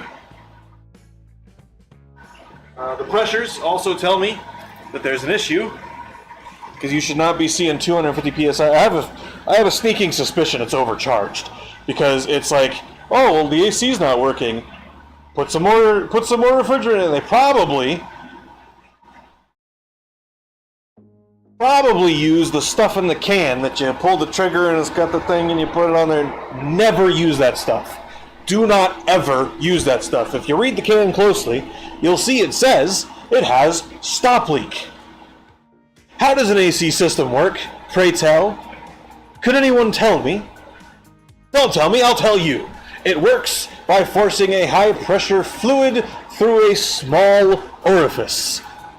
What is stop leak designed to do? Yes, that is correct.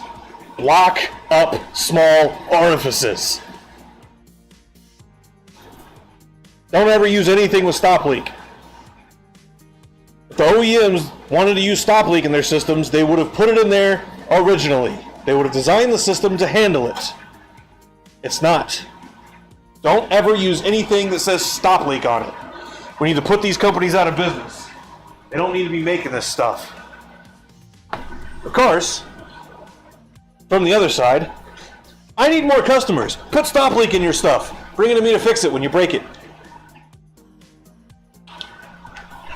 Don't put stop leak in your stuff. I would much rather go out of business, not have any customers, because people are caring for their machines correctly, and I can feel safe on the road knowing that guy in front of me isn't going to shoot a piston out of his tailpipe right at my face.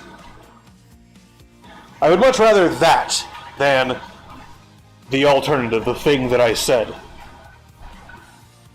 Because people have actually been hurt by engines exploding on the highway, vehicles in front, beside, behind them. It has happened. Might not be a very high occurrence, but it has happened. And the fact that it has happened is enough. Let me disconnect this guy. We'll put these caps back on here.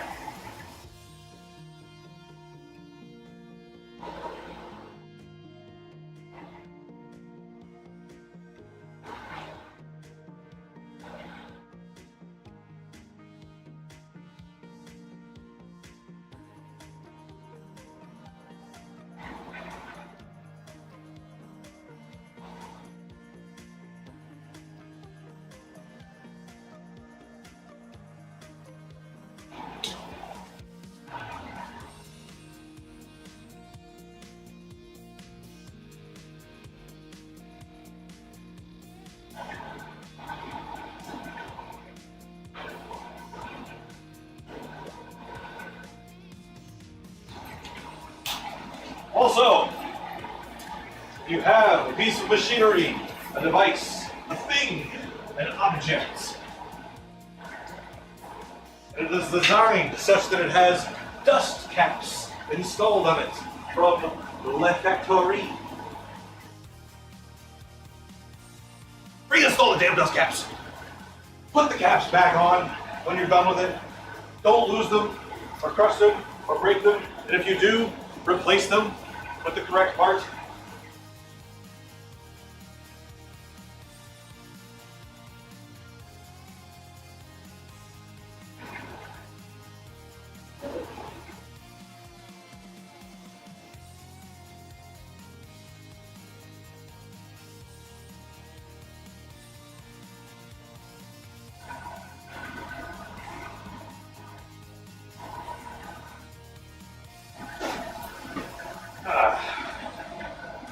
Okay. Let's let this bad boy down, shall we?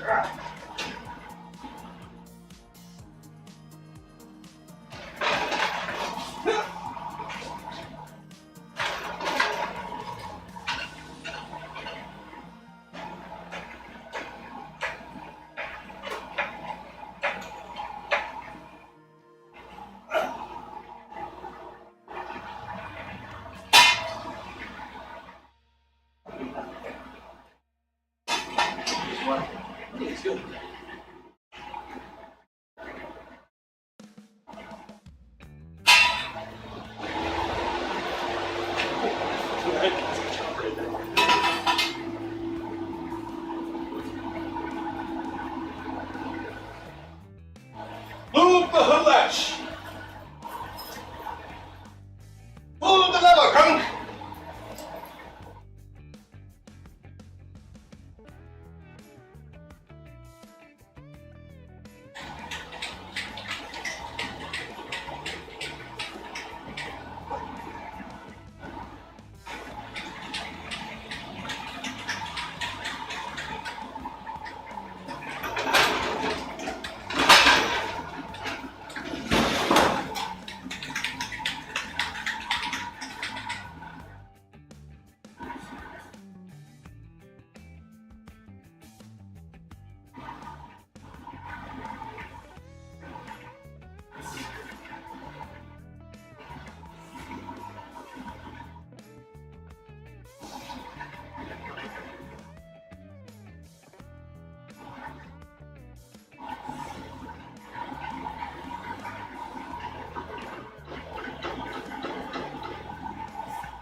Phone call.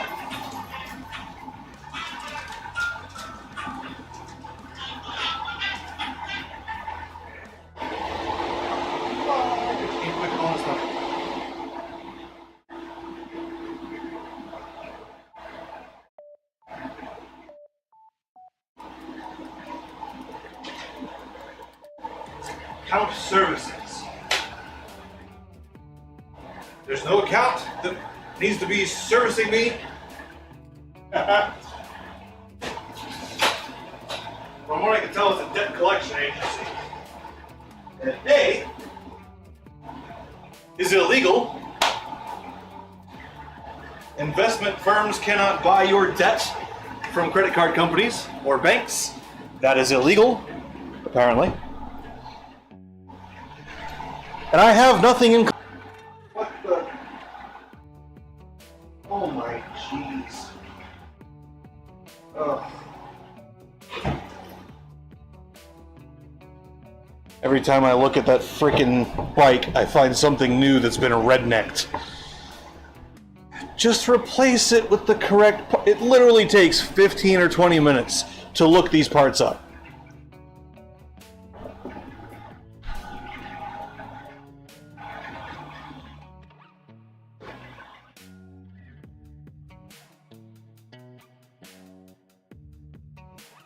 What concerns me is with the engine warm, there's still quite a bit of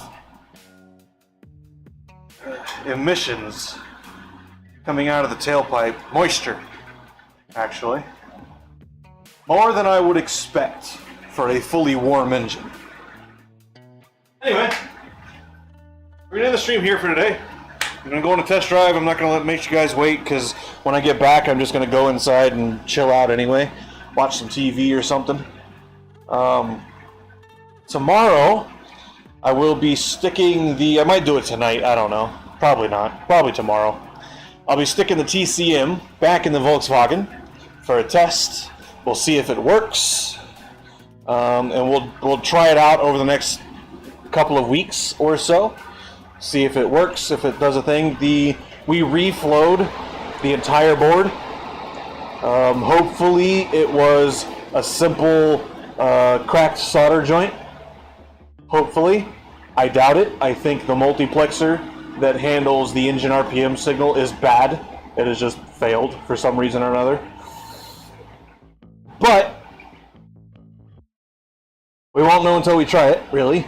If it does continue to fail, what I am going to do is I'm going to solder some green wires onto that line, and I'm going to watch the data going directly into the multiplexer pin on the O-scope, and we're going to see if we can tell what's going on that way.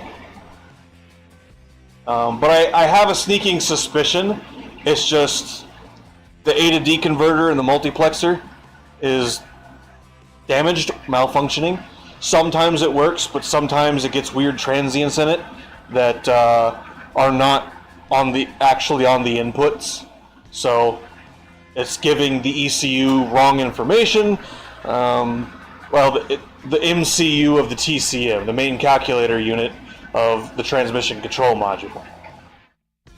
So the transmission control module thinks that the engine RPM is whoosh, going crazy, when in reality it isn't, because it's getting handed wrong data. I could do something really dumb as an experiment. I could get an 8-pin multiplexer. Try to find something similar in design. No, because the addressing would be all wrong. It'd have to be the same part, because you don't know what the addressing is for the request.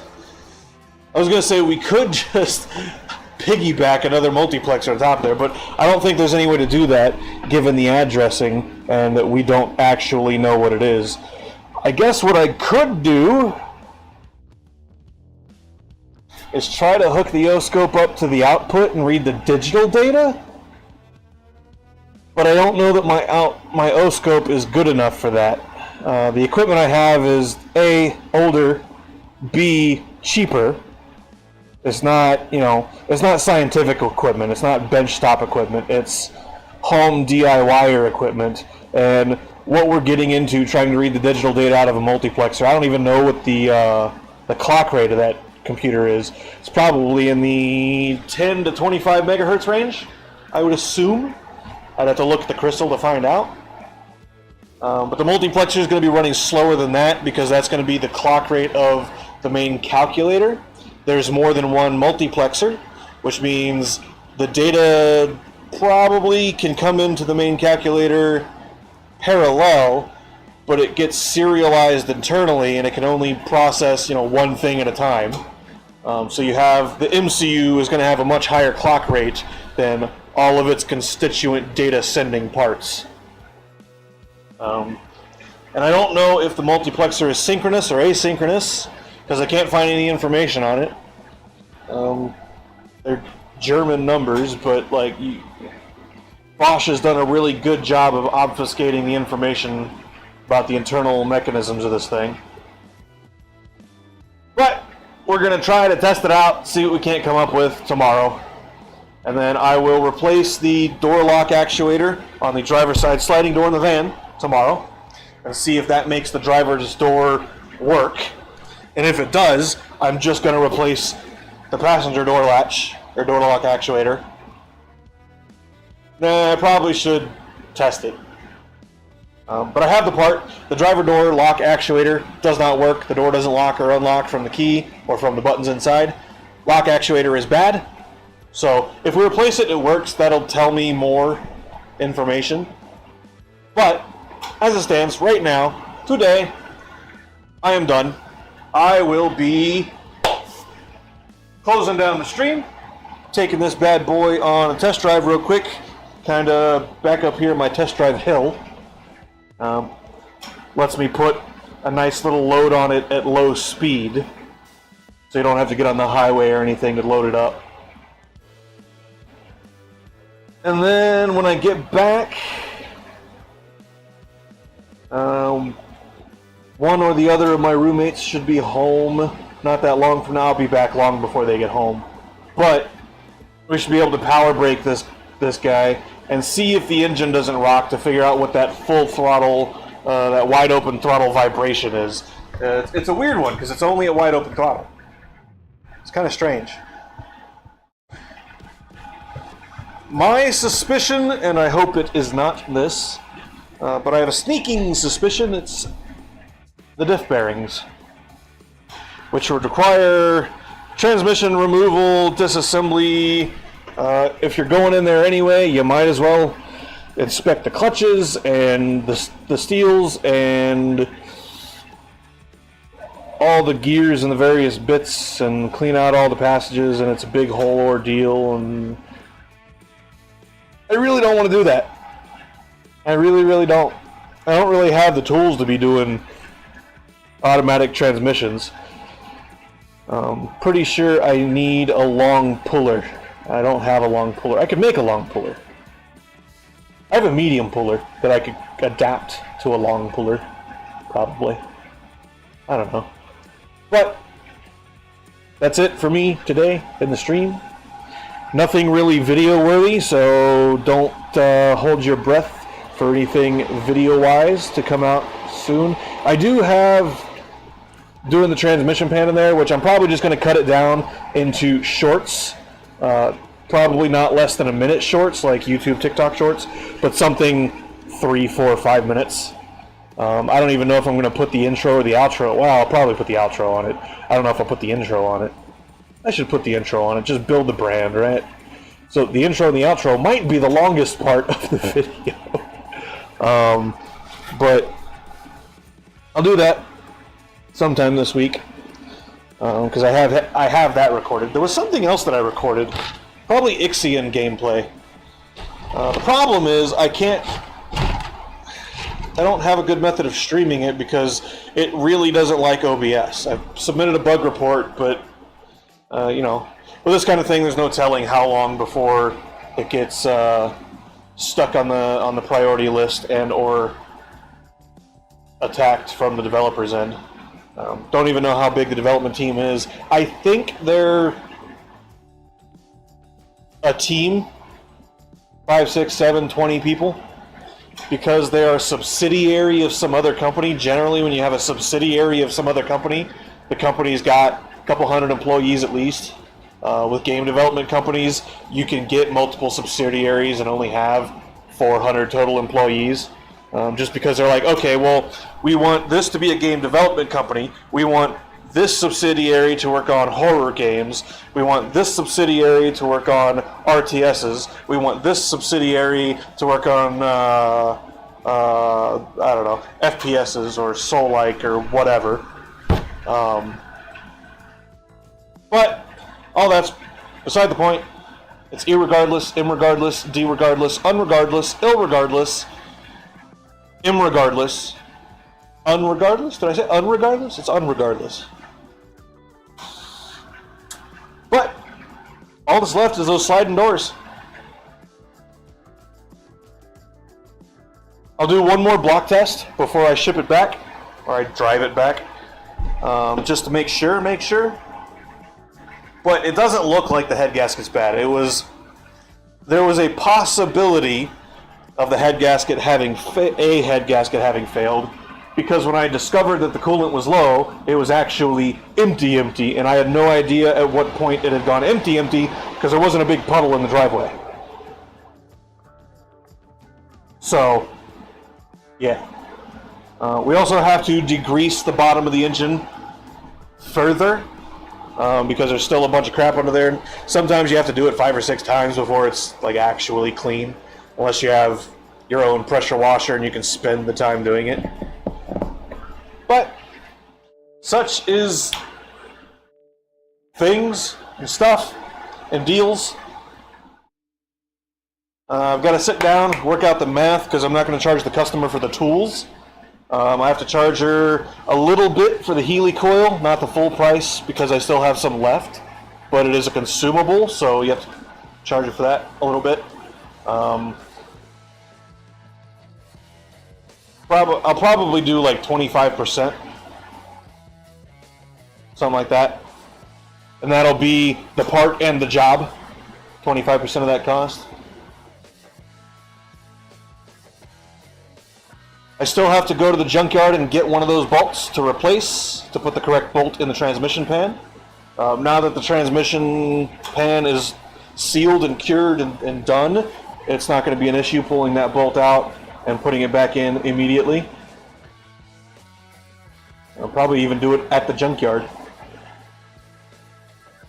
But I have to go to the bathroom, and then I'm going to go on a test drive. So we're going to kill it for today. I will see you folks tomorrow. Tomorrow. Come back. Same bat time, same bat channel.